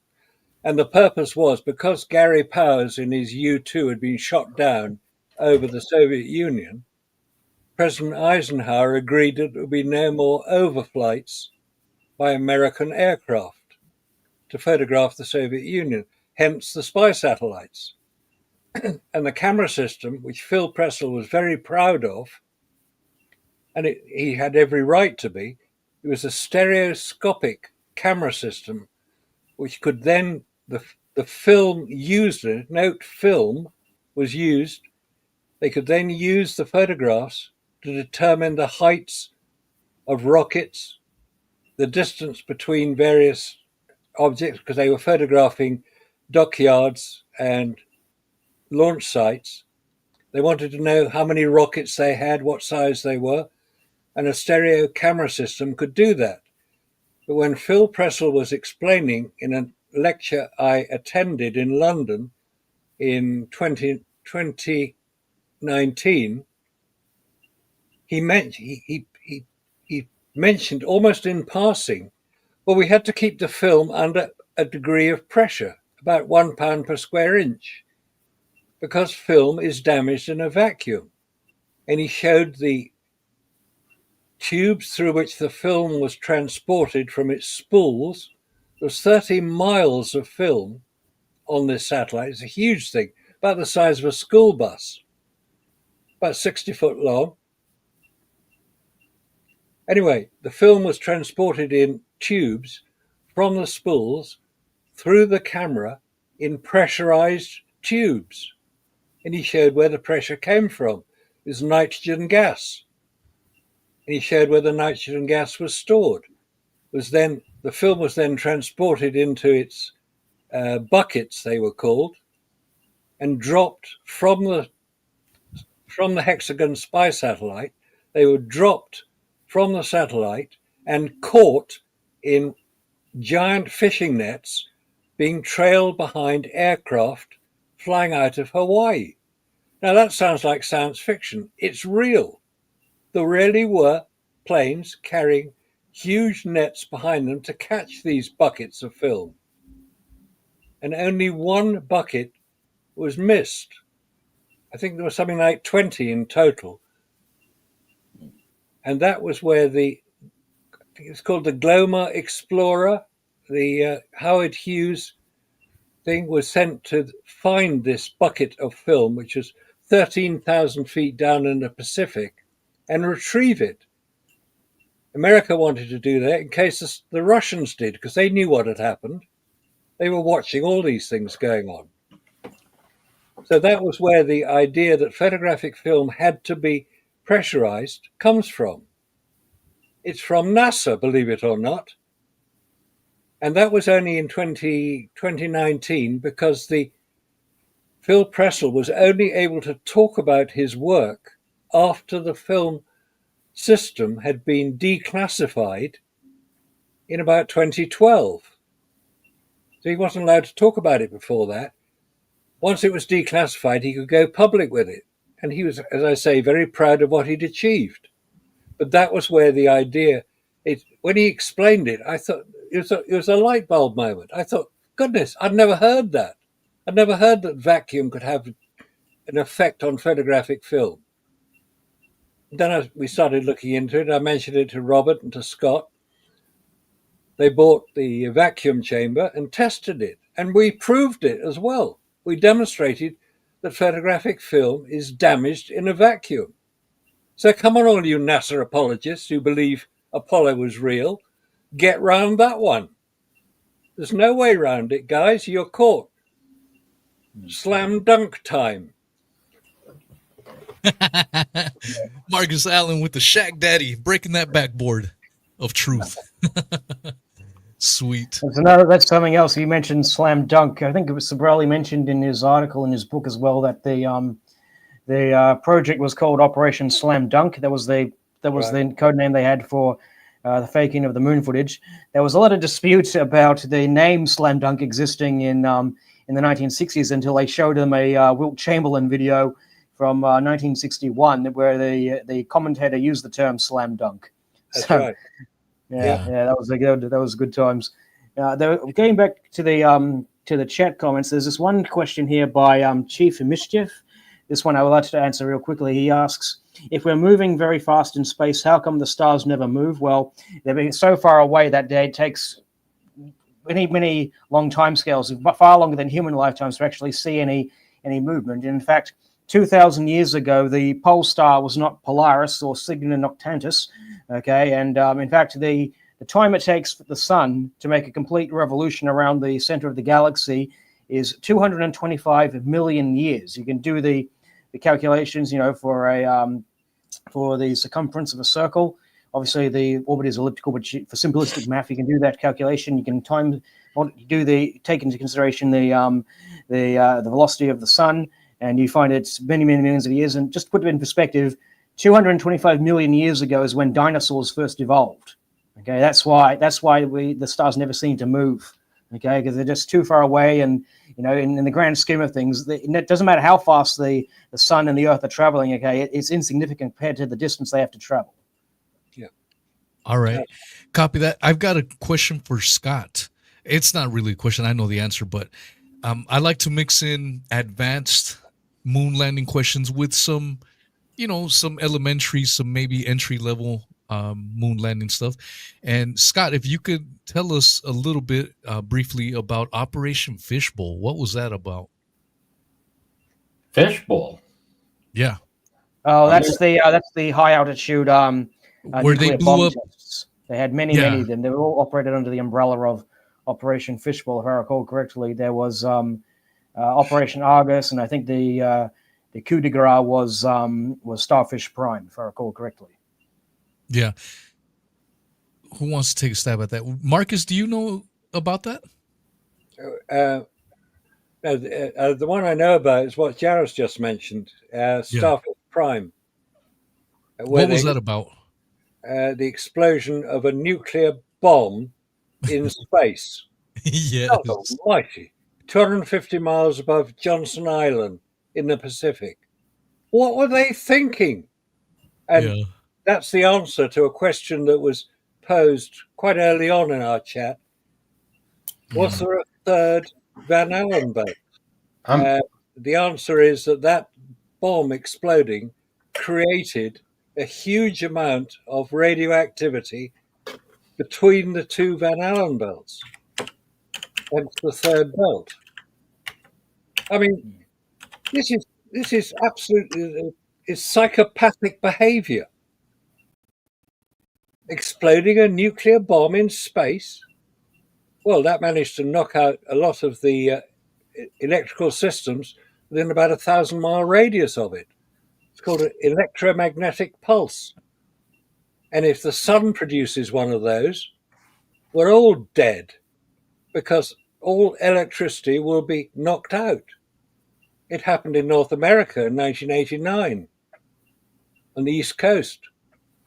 A lot of electricity just went out. Just hope There's another thing too as well. You mentioned the third radiation belt. There's actually some much more permanent damage. The third belt actually decayed away after a few years had passed, but there's a much more permanent damage. The South Atlantic Anomaly. Eric Chason wrote in his Hubble Wars book that he reckons that the South Atlantic Anomaly exists purely because of all these high altitude nuclear bombs. We've basically permanently altered the magnetic field over the South Atlantic and basically caused this dip in the radiation belt. That's from all those nuclear bombs being detonated up there. Yeah, that's what Chason wrote. Just as an aside, so far as nuclear bombs are concerned, there will never ever be a war in which nuclear bombs are used and launched on the top of rockets. It's a long story, but nuclear bombs don't just go off anywhere. They have to be carefully timed on certain depending on the physical location on the planet's surface. It's only specific times that they will actually explode. Every test of a nuclear weapon has always been carefully planned in advance. The only two that have gone off in anger above Hiroshima and Nagasaki in 1945, the first message transmitted from the Enola Gay, the B-29 bomber that dropped the bomb, was, "We got it to within 1 second." That was the first message.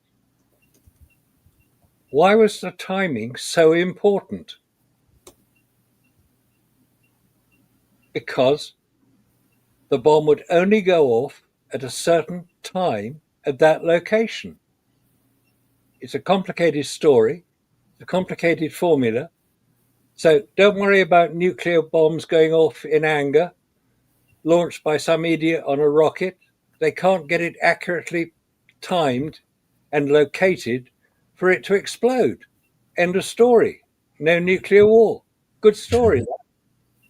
I do, and this might be a thought very, very different from everyone on the panel, but when I watch some of those nuclear videos, it looks like a dollhouse blowing over. And how the hell did that camera survive the nuclear blast? I know. It's like the NASA stuff. So I wonder about it. That's just my personal opinion. I think what they did to protect it, they had to put it in some sort of casing of sort that They're like some lead casing of sorts with they would sort of be better if we're standing against the blast. Obviously, they'd be very strongly fixed to the ground as well. They posted something in the private chat. You want to bring up that link real quickly? We were talking about the stuff from March to the Moon where they supposedly show the original pictures. I wanted to show you something. Oh, the link. Yeah, I got it here. 1 second. Let me share screen it. Was it that first image, or did you want me to scroll down? Yep, that's the earliest release of the sea rock photograph. Obviously, you go to the one that's on March to the Moon now. Obviously, the sea has been removed, but this is the earliest release. This is from May 1st, 1972. Okay, I managed to get this. Can you describe it, Jera? What are we looking at?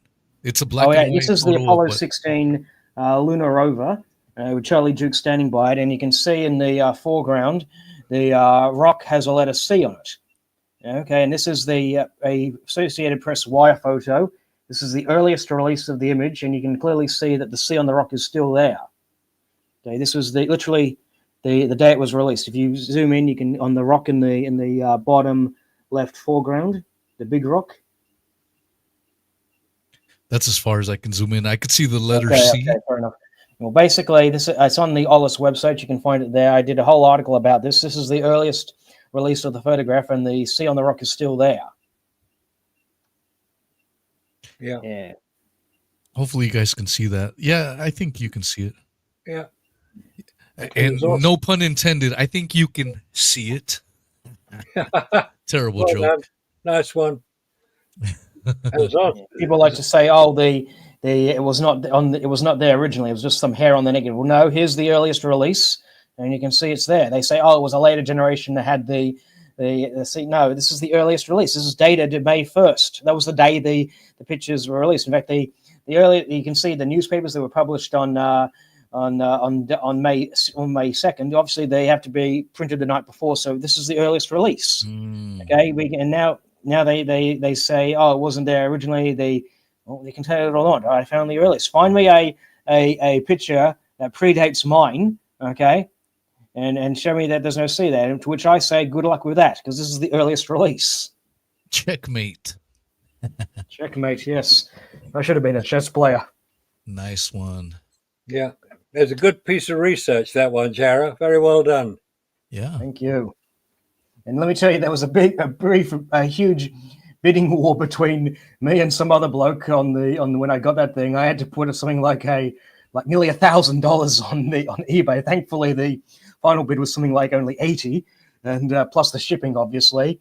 And keep in mind the Australian dollar against the American currency is completely shot. So it's like if you're trying to buy American currency, you have to pay something like $1.50 Australian. So that's going to be really bad, isn't it? Because that's going to be that's going to be terrible. That's going to be terrible for that fellow that owes you $1 million when you got your certificate. That's going to cost him $1.4 million now, isn't it? Well, the guy who he was a flat earther. He bet it was actually in euros. He said he bet 1 million euros. I never studied physics. Oh my God! If you go onto Fight the Flat Earth channel, I actually had that debate with that bloke, and he was. I kid you not. I suffered a migraine during the stream. You can actually pinpoint. I was rubbing my forehead from the pain, because he just wouldn't shut up, and it was like, "Oh, you don't understand physics. You never studied physics." If he studied physics, or for that matter, math, he would immediately see that the equation that he's citing about the rocket equation is literally telling him that any outside pressure is going to make the rocket less effective. It actually works better in a vacuum. So, anyways, he started harassing me over Facebook Messenger, and with his usual bullshit. "Oh, you never studied physics?" And I said, "How much do you want to bet I never studied physics?" And he says, "I bet 1 million euros. Okay, good. Here's my degree completion letter. 1 million euros, please. You can see it says I studied physics and astrophysics and geology, right? It says I got a minor in astrophysics and a major in geology. Okay, 1 million euros, and he refused to pay up. Let's just do a quick search here. How much is 1 million euros in Australian dollars? Let's just have a quick look here in AUD. That is 1.8 million Australian dollars.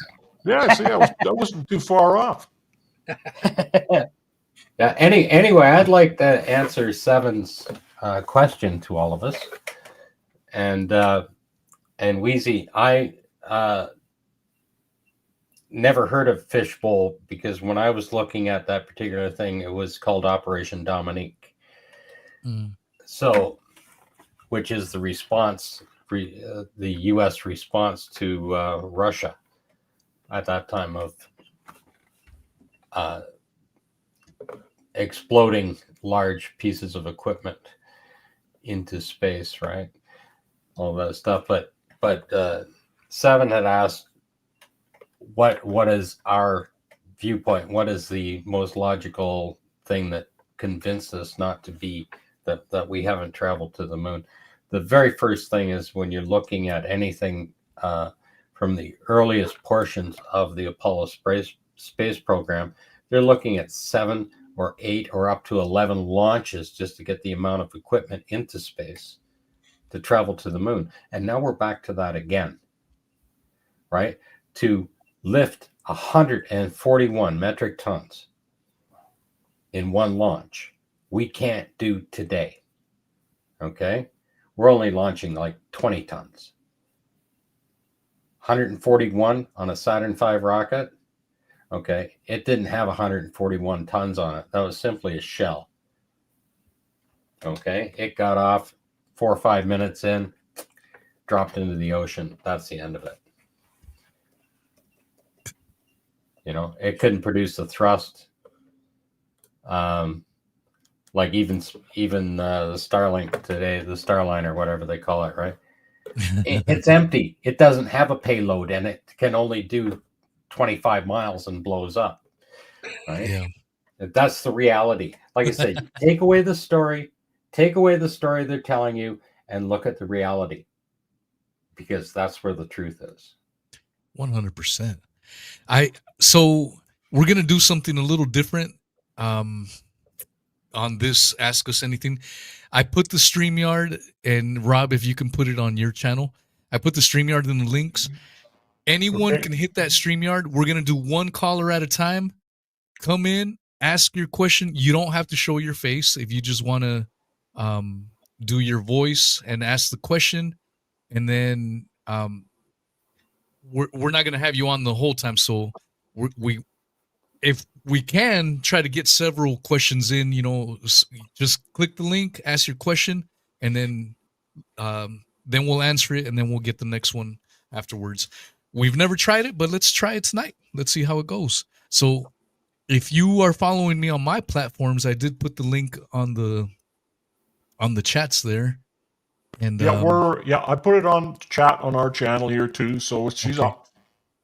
All right, so we will hopefully get a couple of people coming in.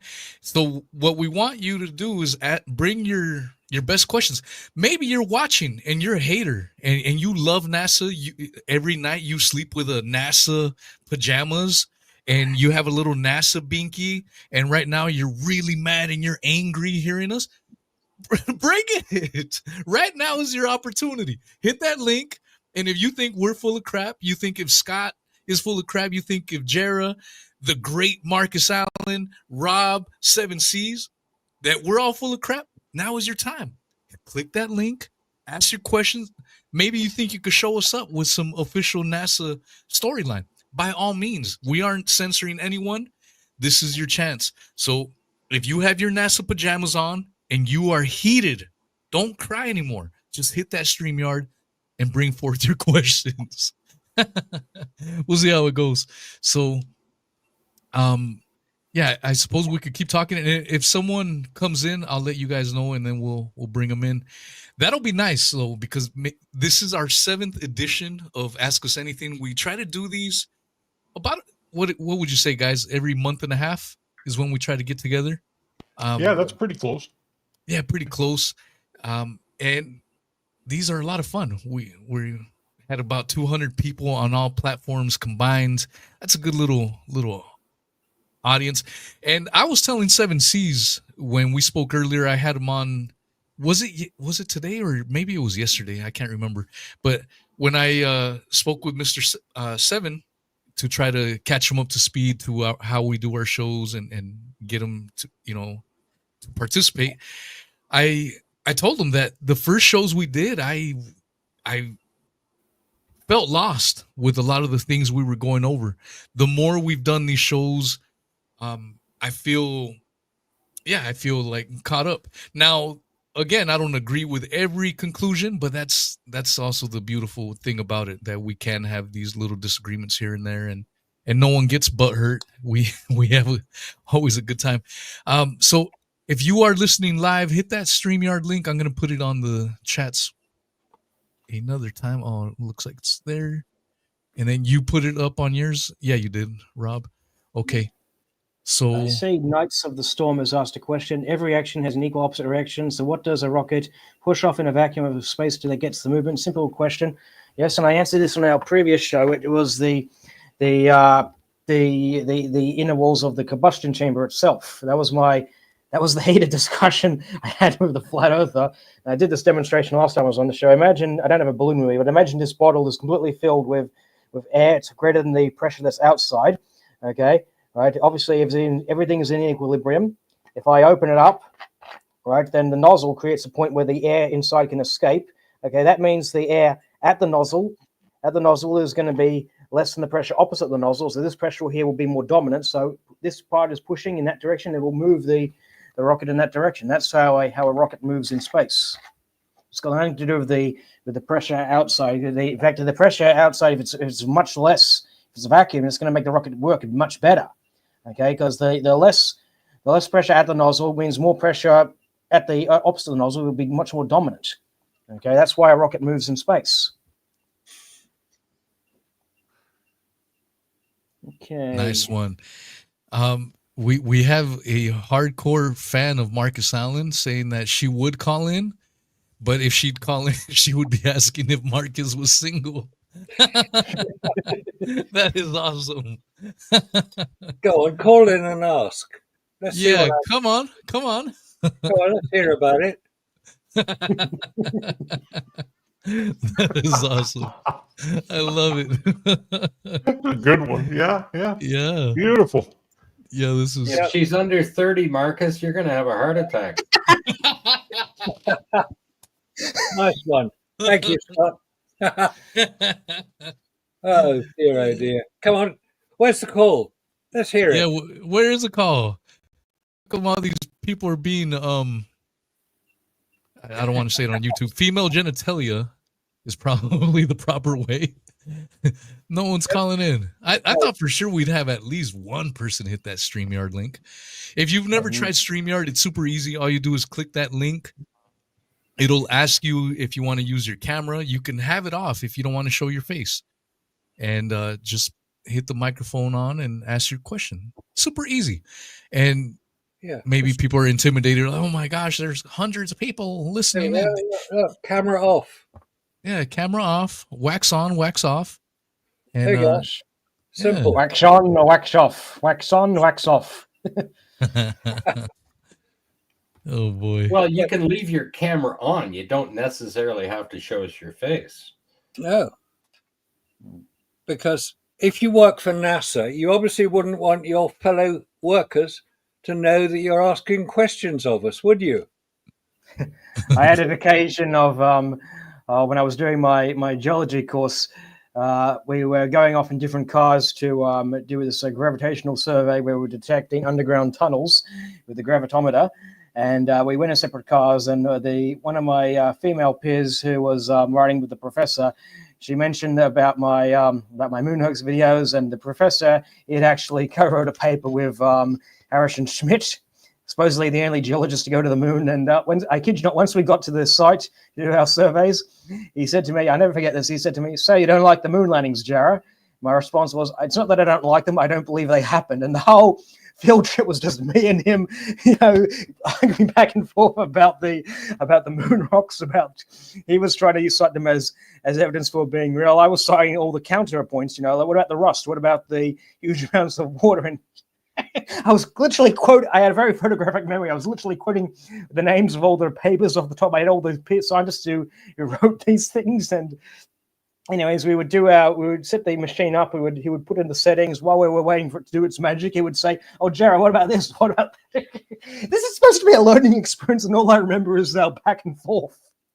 Oh, hey Robert, you put the wrong link on your channel. What you need to do, Rob, on this screen that we're on right now for the StreamYard, just go up top, copy and paste that, and stick that on your comments. So it sounds like someone tried to call in, but it wasn't working, and I just saw why it didn't work. Okay. It was the wrong. Twisted Como 1K asks, what do you guys think of Crow 777 and the work of Eric Dubay? These are both flat earthers. I don't consider them serious researchers. I think they're kindergarten dropouts. And Eric Dubay has actually plagiarized my work and misappropriated. He's basically taken stuff from my Moonfaker videos and misappropriated them. He's taken stuff from Ralph Renee's book, Bill Casing's book, and misappropriated it.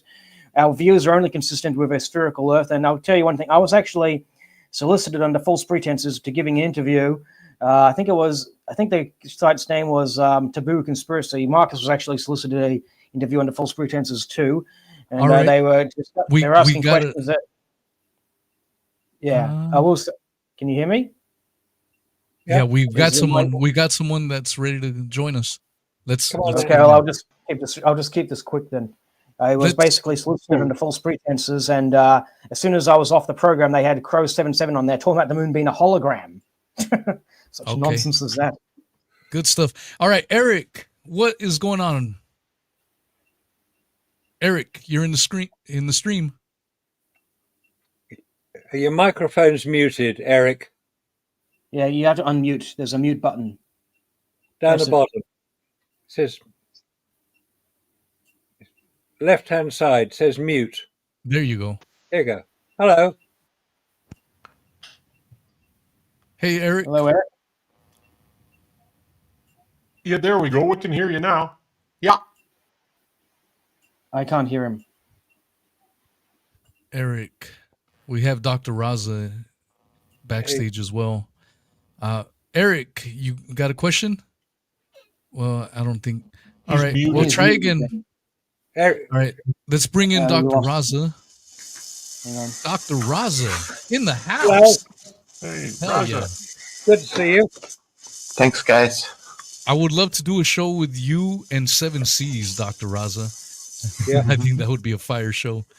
Okay, we do. Okay, we've got another gentleman. Let's see. We're going to add Sterling. Let's see if he's got a question for us. We do. Okay, we've got another gentleman. Someone's got their audio in the background. Let's see if he's got a question for us. Hi. Okay, we've got another gentleman. Someone's got. I think that's you, Sterling. Sterling, can you mute the audio in the background, please? Hi. Let me see. How about we all mute and then we'll just let him talk? It was his audio. There we go. Okay, Sterling. What? Yes, sir. What is your question?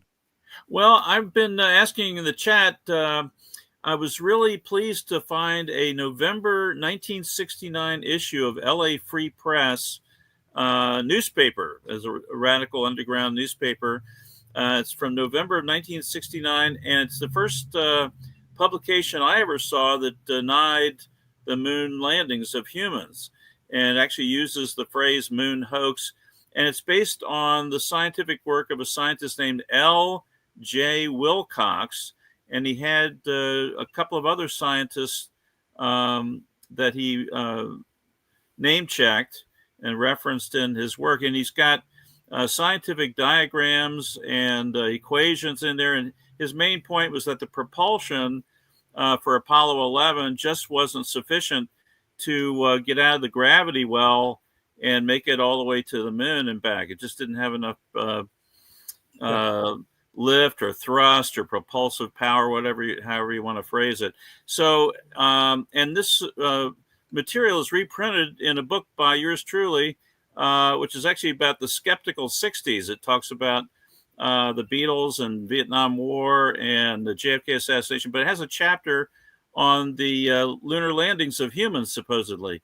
And I list out a bunch of reasons, and I'm actually quoted, to show you my bona fides as a friendly here, I'm actually quoted on the Aulis homepage down, after you get past Indira Gandhi. So I'm in good company there. So have you heard anything about this Wilcox fellow? I haven't been able to track anything down other than that one publication in the LA Free Press.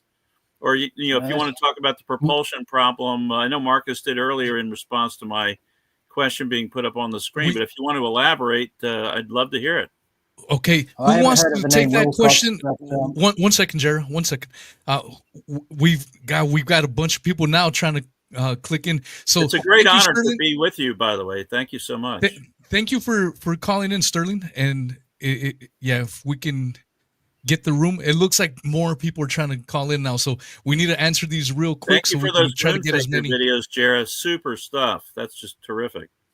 Yeah, that really got me heavily into the issues. Awesome. No worries. Glad I could help out. Thank you, sir. Answer your question. I'm not familiar with Wilcox's work, but I'll be having a look into it shortly after the stream. Marcus, do you have anything you wanted to say? No, he's gone. Marcus is here. Marcus is. Yeah. Okay. Yeah, I was asking if you had anything you wanted to say in response to the question about Wilcox. Yeah, it's basically the article on the Owlis website about whether the Saturn V rocket had sufficient power is analyzed by a Soviet physicist, and I say Soviet. It's actually it's published in English, so anybody can have a look at it.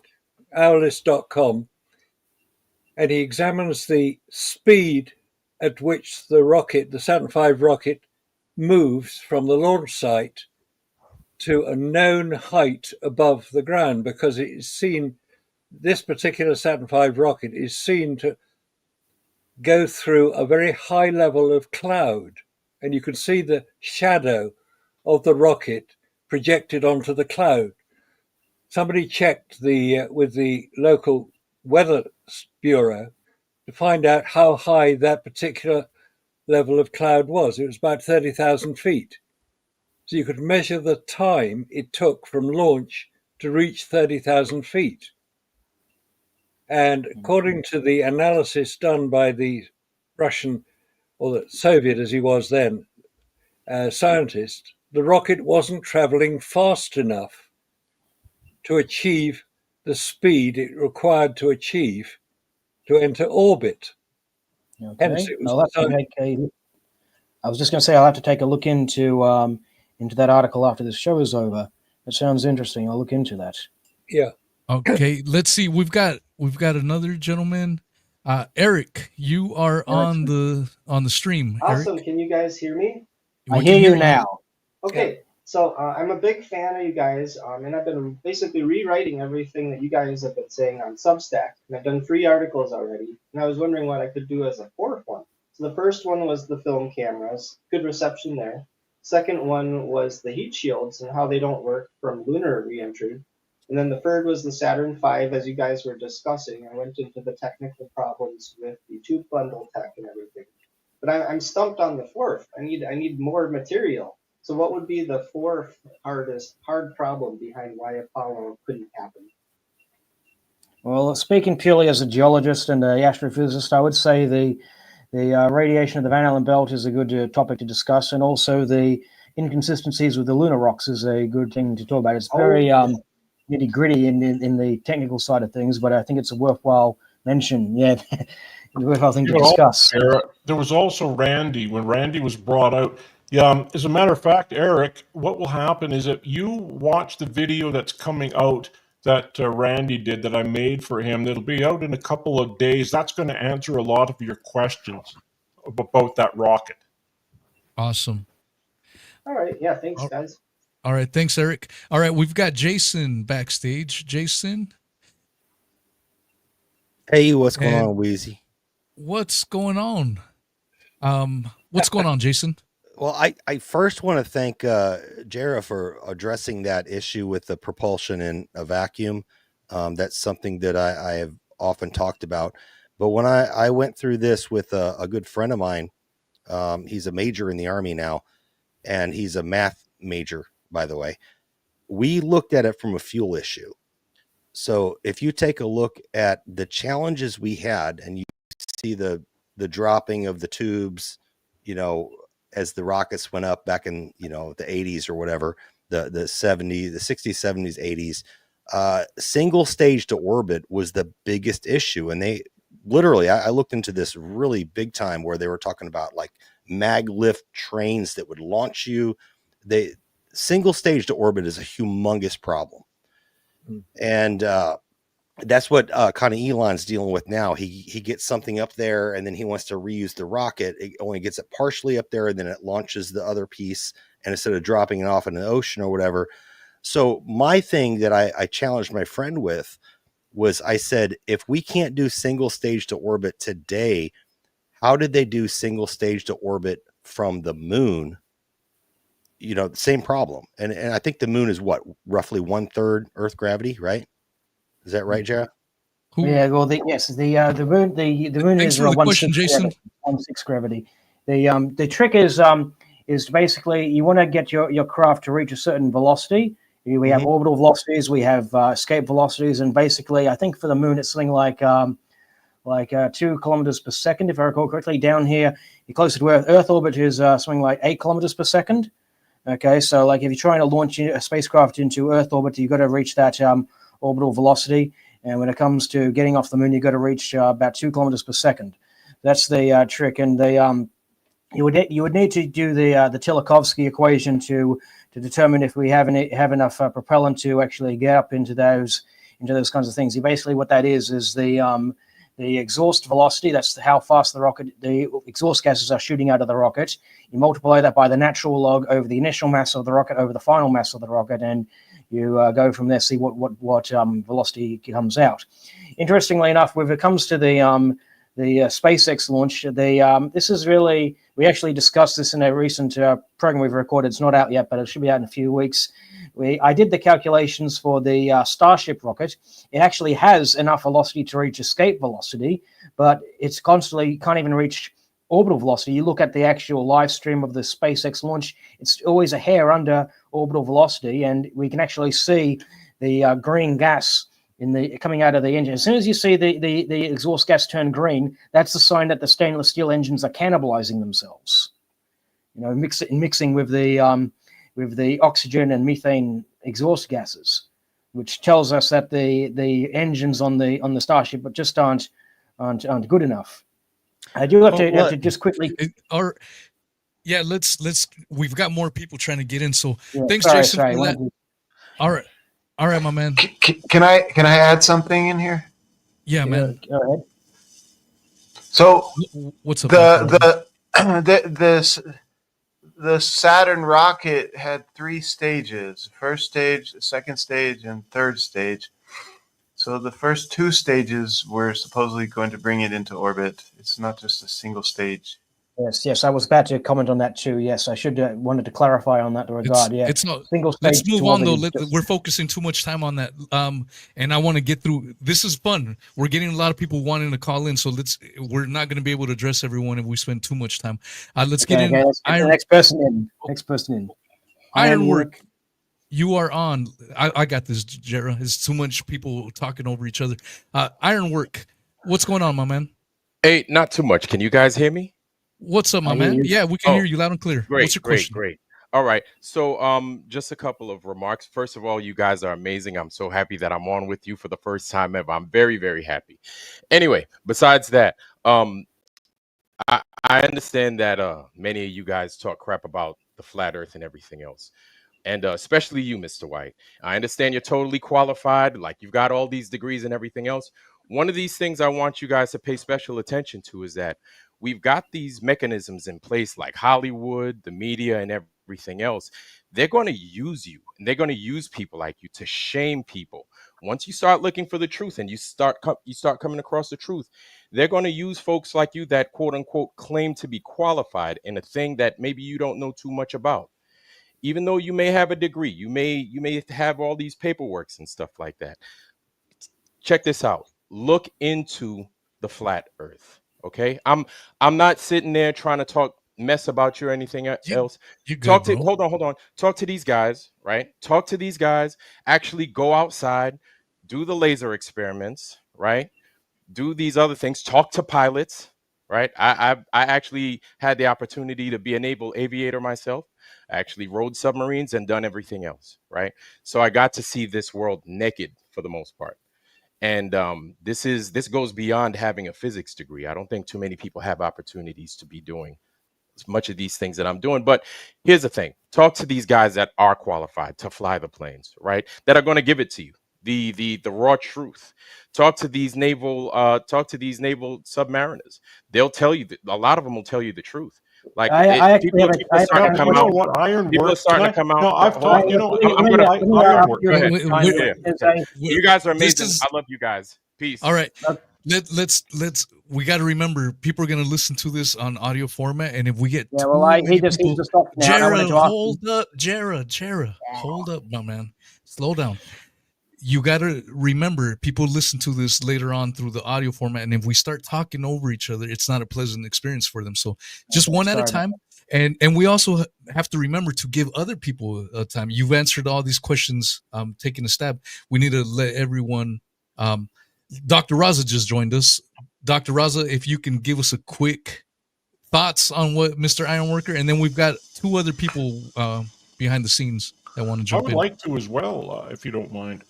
Yeah, I just wanted to say that my son is actually going to go to astronaut training here in China. So regarding whether somebody's a physicist or not, I have many astronaut friends, so this flat Earth thing is kind of ridiculous. Yeah, but you see, can I say something quick? Yeah, go ahead, Robert. Yeah. Well, I just want to say something. You know what? Ironwork. No, I'm serious. What you should do, it's a shame because I flew a 737-400.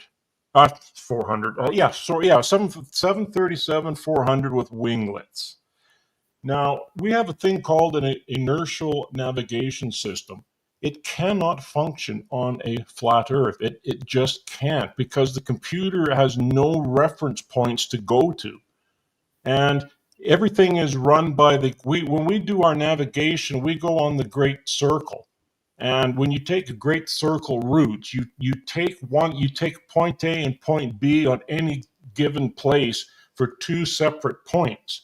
And if you were to program that into the inertial navigation system before you took off, let's say an engineer did that and you were to take off, the system would drift so far that instead of being over the Pacific Ocean, you're going to be over the Indian Ocean. That's how far out you're going to be. And of course, you're going to run out of fuel.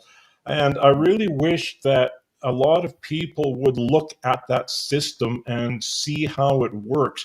I think Wolfie 66, he's another pilot, but I was going to mention him.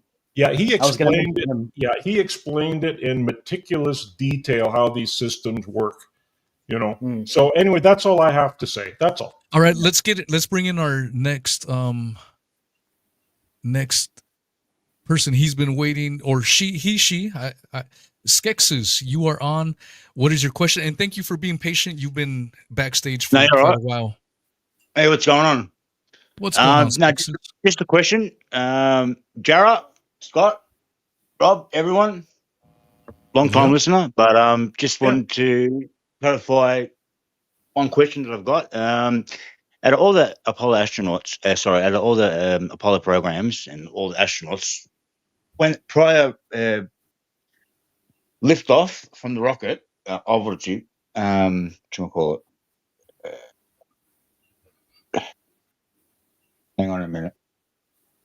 Dude, you were waiting behind that whole time, and you. Yeah, I know. I've been on this thing, man. Shit, it's a bit daunting. Shit. I'm just anyway. No, that's all right. Out of all the launches, the Apollo launches, off the rocket, off the launch pad, why wasn't there any cameras at the back of the rocket, pre-launch, so then the whole world can actually see the astronauts in the actual rockets? Out of all the Apollos, not one camera is at the back of the rocket. You know what I'm trying to say? So the internal dash cam thing, we actually see the guys sitting down in the seats, right? Marcus, would you be able to answer that question? You haven't spoken in. Not for studying in that, but it's a bit, like I said, a bit daunting. I've never done it before, so You're good. You did great. Good question. Yeah. Thank you for calling in. All right. Yeah, thanks, Have a good one. Skeksis, nice to hear from you. You do good work. Thanks for all the information you provide for us. They probably didn't put a camera on the back of the rocket because it would get blasted by the engines. They sometimes put cameras inside one of the sections of the Apollo rocket. We've all seen that famous clip of the departing relatively small piece of equipment that separated the two stages, the first and second stage. That was actually Apollo 9 that was filmed on. It wasn't Apollo 11. Apollo 6 and 4. Okay, Apollo 6 and Apollo 4. It wasn't Apollo 11, which is what a lot of filmmakers try to include to show how wonderful they are, and they get all these wonderful shots. But that would have been filmed from inside the second stage, where the camera could be protected against the rocket itself. But a better question would be, why didn't they put a camera on the moon to film Earth?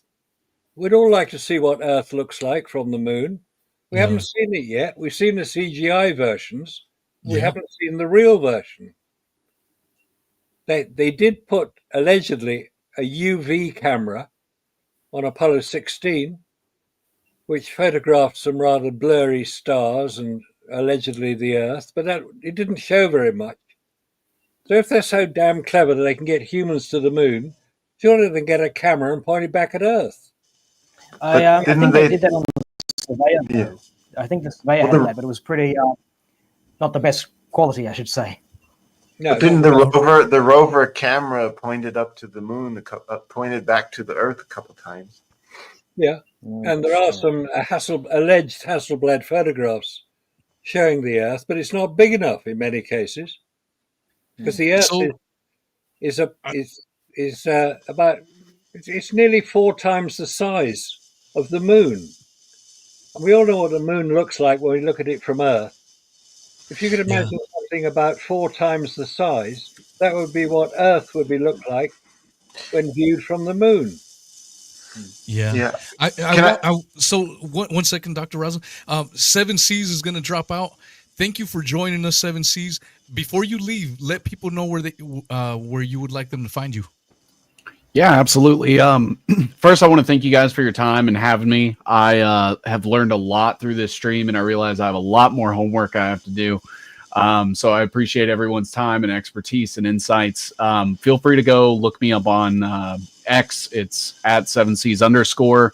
I'm also on YouTube as well, Rumble, Odyssey, and I have a link in my Twitter profile for everything else. Thank you guys so much, and appreciate everything you guys are doing.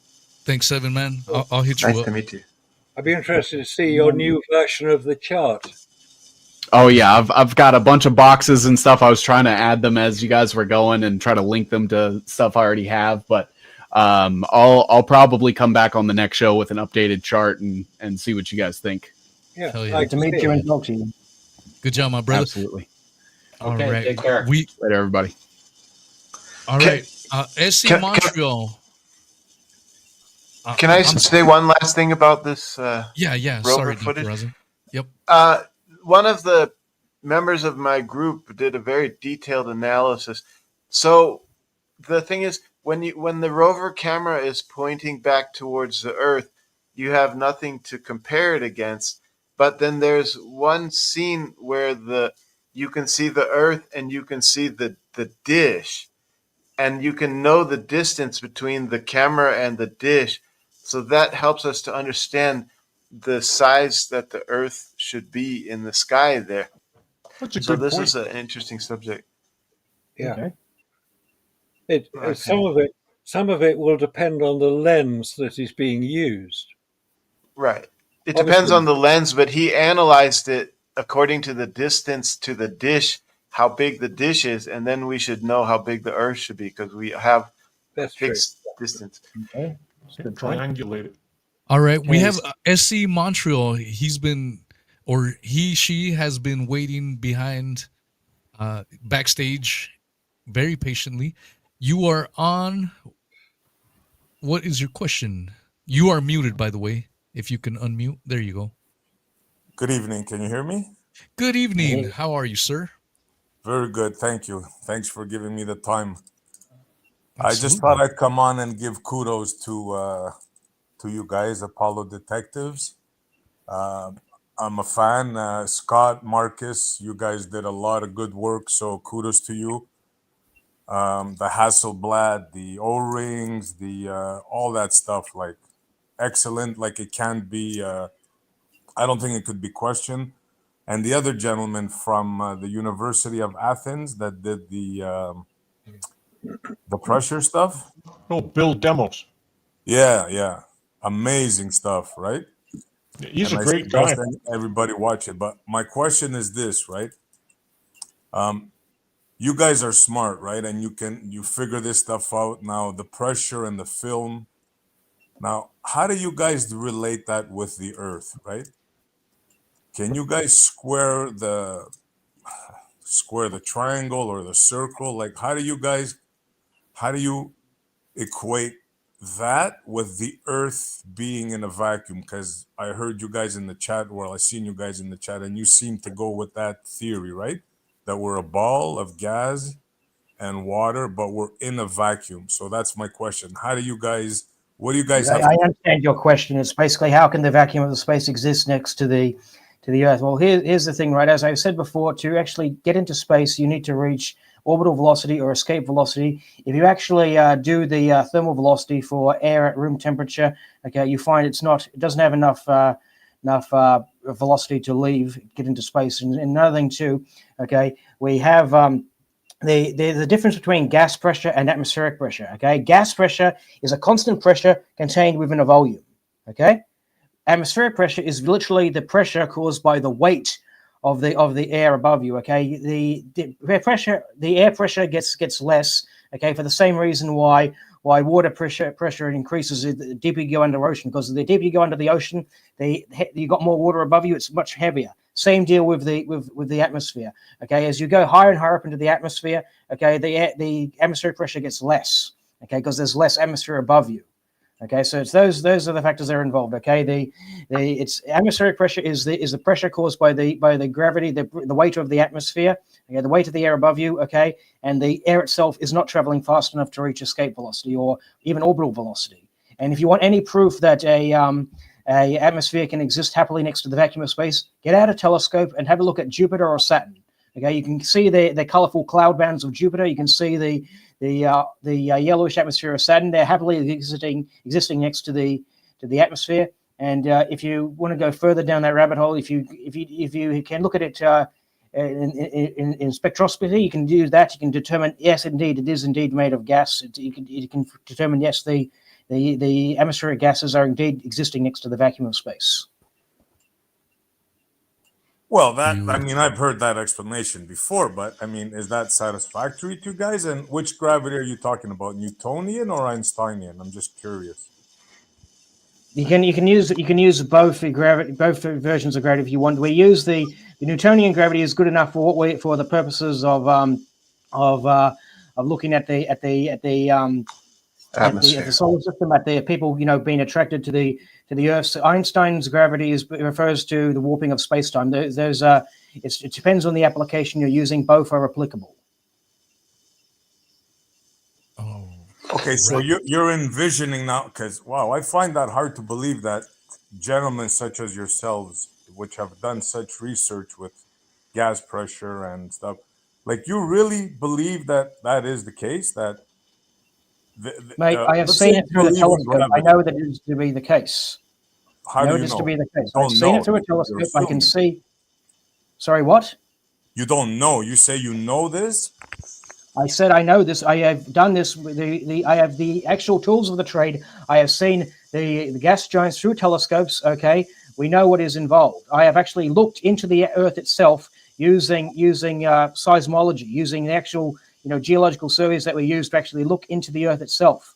Okay, this is people when they go to university, we're not just simply told, oh, just believe what we used to read in the textbooks. We are actually given the tools necessary to go out and investigate and determine what is reality ourselves. Well, I don't question that, but I'm curious. Do you think you can reproduce such a scenario, like a What do you mean gas reproduce it? ball in a vacuum or water not boiling in a vacuum? You think? Well, you know what? Yeah, you know what? I'd like to take this one. Well, you know, see, this is the way I look at it.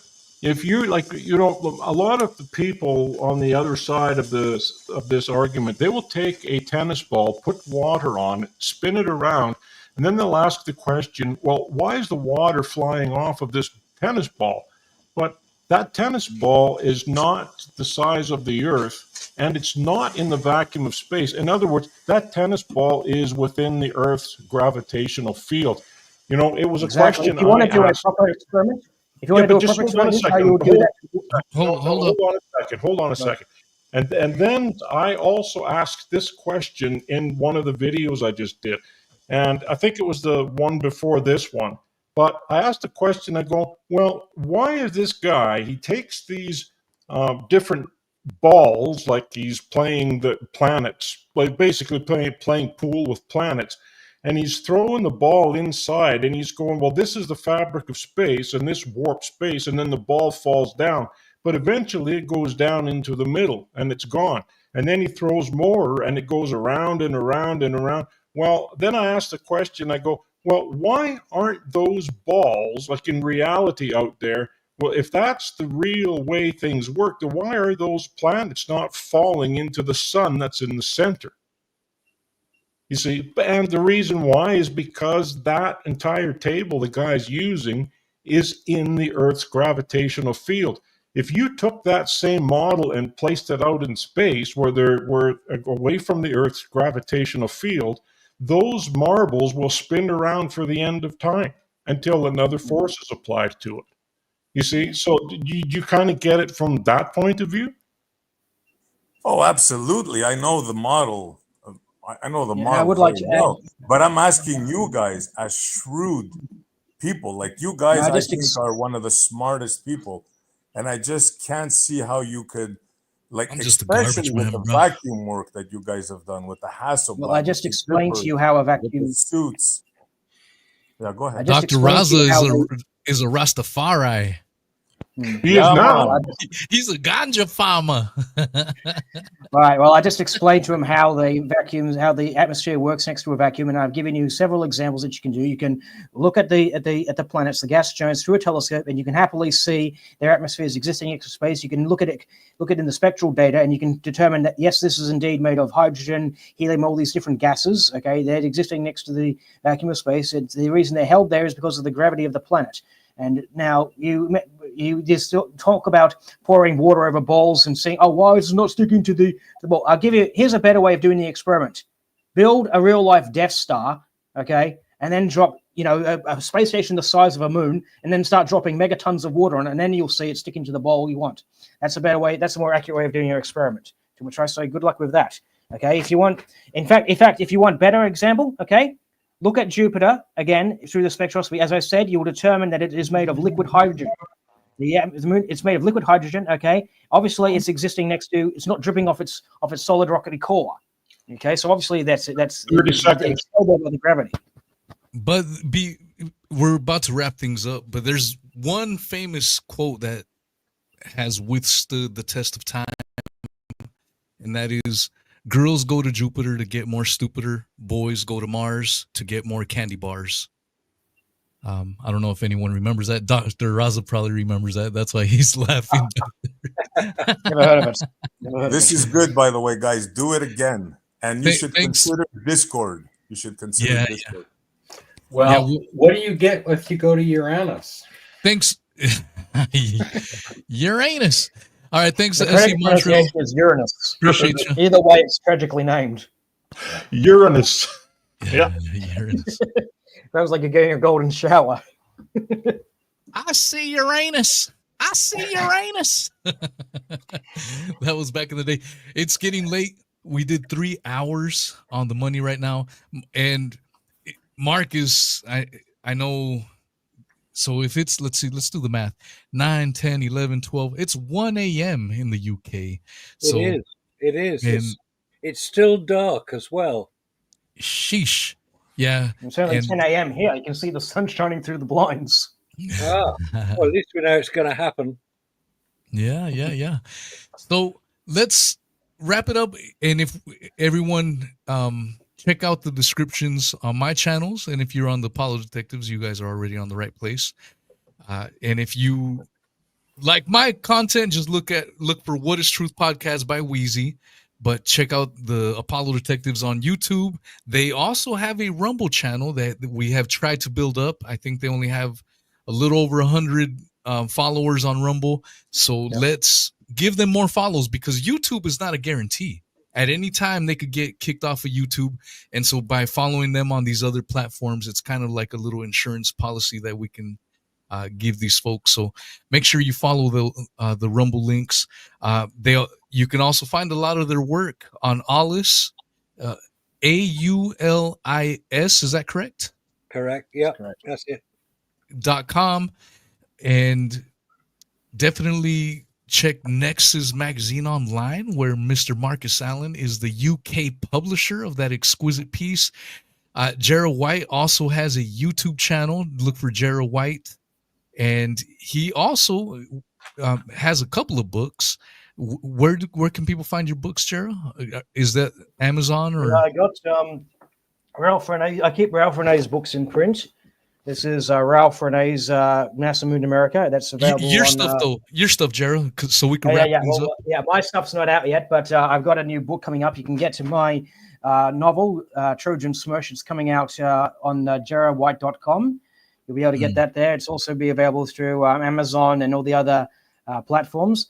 And it was being published. It's going to be published by Aurora House. We are currently in the proofreading phase, and it should be out in a few months. And it's the start of a new era. The Trojan Smirch will be the first book in my Sid Tanner series. Basically, think an Australian version of James Bond and a modern Ned Kelly. Think that. There you go. And Dr. Raza, where can people find you and your work? You and I, so for those people that are just seeing Dr. Raza, the Rastafari, he is no stranger to my show. We've done many, many shows together. We've taken deep dives such as the Khazarian Mafia and such, the Cold War, a lot of deep dives. And we've got other projects planned out. But where can people find you, Dr. Raza? Yeah, so I had a Facebook group with 42,000 people, but then they stole my group away from me. So now we had to create a new group. It's called the Apollo Moon Hoax, and brackets, No Flat Earth.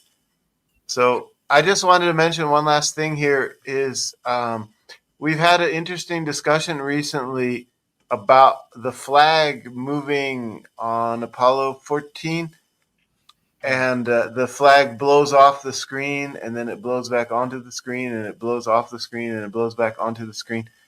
So just kind of this has been a really controversial topic, and I just want to really quick say that what the NASA apologists are saying is that the LEM is the outgassing, and that's blowing the flag off the screen, and then gravity is pulling it back down, and the LEM outgasses again, and gravity pulling it back down.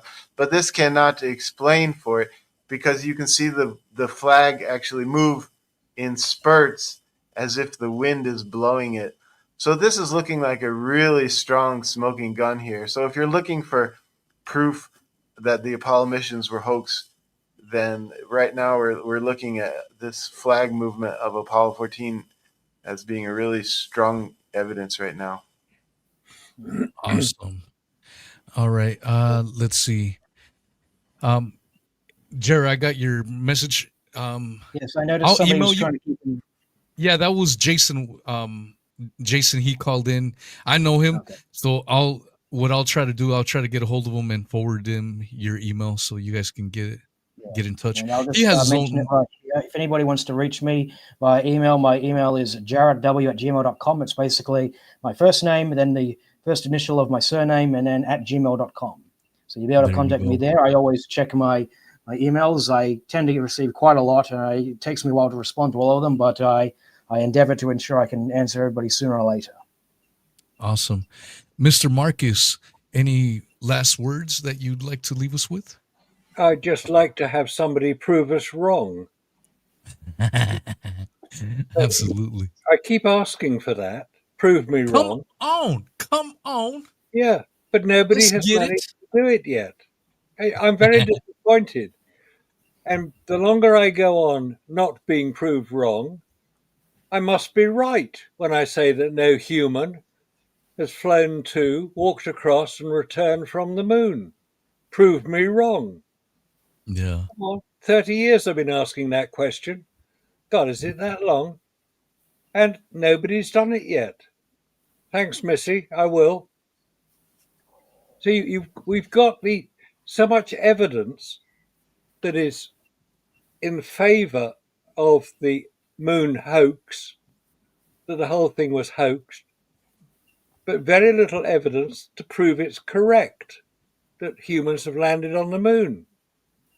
Either there is nobody out there who can demonstrate it, or we're right. And if we're right, we've won. Hey, well done, guys. We've won.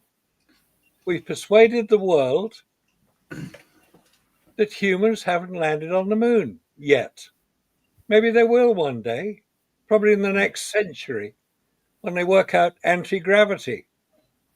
They've been working on that for a long time. It hasn't happened yet. And as a scientist at the Harwell Atomic Energy Research Center, during a lecture, when asked about Apollo, said they avoided all the hazards of space due to the luck of Apollo. The luck of Apollo? NASA relies on luck to succeed? Oh dear. No wonder they can't get rockets off the ground. No luck with that. Anyway, great discussion. Thanks, Wheezy. Appreciate your control of the elements out there. Some weird stuff goes on. Yeah. When you're challenging one of the accepted narratives of the 20th century. Humans have landed on the moon. Walter Cronkite said so. Must be true. We all trust saw it on it. TV. Yeah, I saw it on TV. I've seen gorillas climb the It must be true. Yeah. I've seen kids being chased around kitchens in Jurassic Park. Is that real? Yeah, could be. Could be. Absolutely. Could be just these possible. shows. Yeah, these shows are always a hoot, always a blast. Thank you, gentlemen, for joining us, and we will definitely stay in touch so we can plan out our next one. In between, the reason we don't do these even more often, I do other shows on the weekends, and so we have to try to like all have our little agendas match up, and that's how we get them to work. But they're always a treat. They're always fun. They're always different. Thank you, Seven, for joining in, for that little while that he did. I think these are getting funner. And then now that we open up the StreamYard and allow anyone to call in, whether they agree with us or not, that gives it another element that makes it fun. So that's fun. Yeah, that was a good stream. I loved this. It was the best time I've had. Yeah, I think we should do that much earlier in the stream so we get more people to come in. I think they were shy at first. It's kind of like you got to jump into a cold swimming pool. No one wants to do it, but once that one idiot does it first, then everyone jumps in, and that's what was happening. As soon as one person called in, it was like I kept getting alerts on my screen, like people want to call in, people want to call in. It was just getting flooded, but it took 20 minutes for the first one to jump in. I think though, now that we did this time, I think the next time it'll be a lot easier for people to feel comfortable and call in. So these things are going to get even funner. I thought we were having fun already. Yeah, we don't bite. We just sit, we talk. We talk about these things. Absolutely. All righty, gentlemen. Thank you so much. Thank you, everyone that tuned in. We had nearly 200 people the entire time, continuously. That's freaking awesome. It's like having an auditorium with that many people. Super, super awesome. And thank you to all the future people that will be listening to the show throughout the week. Thanks to everyone. Much love, hugs, and kisses to absolutely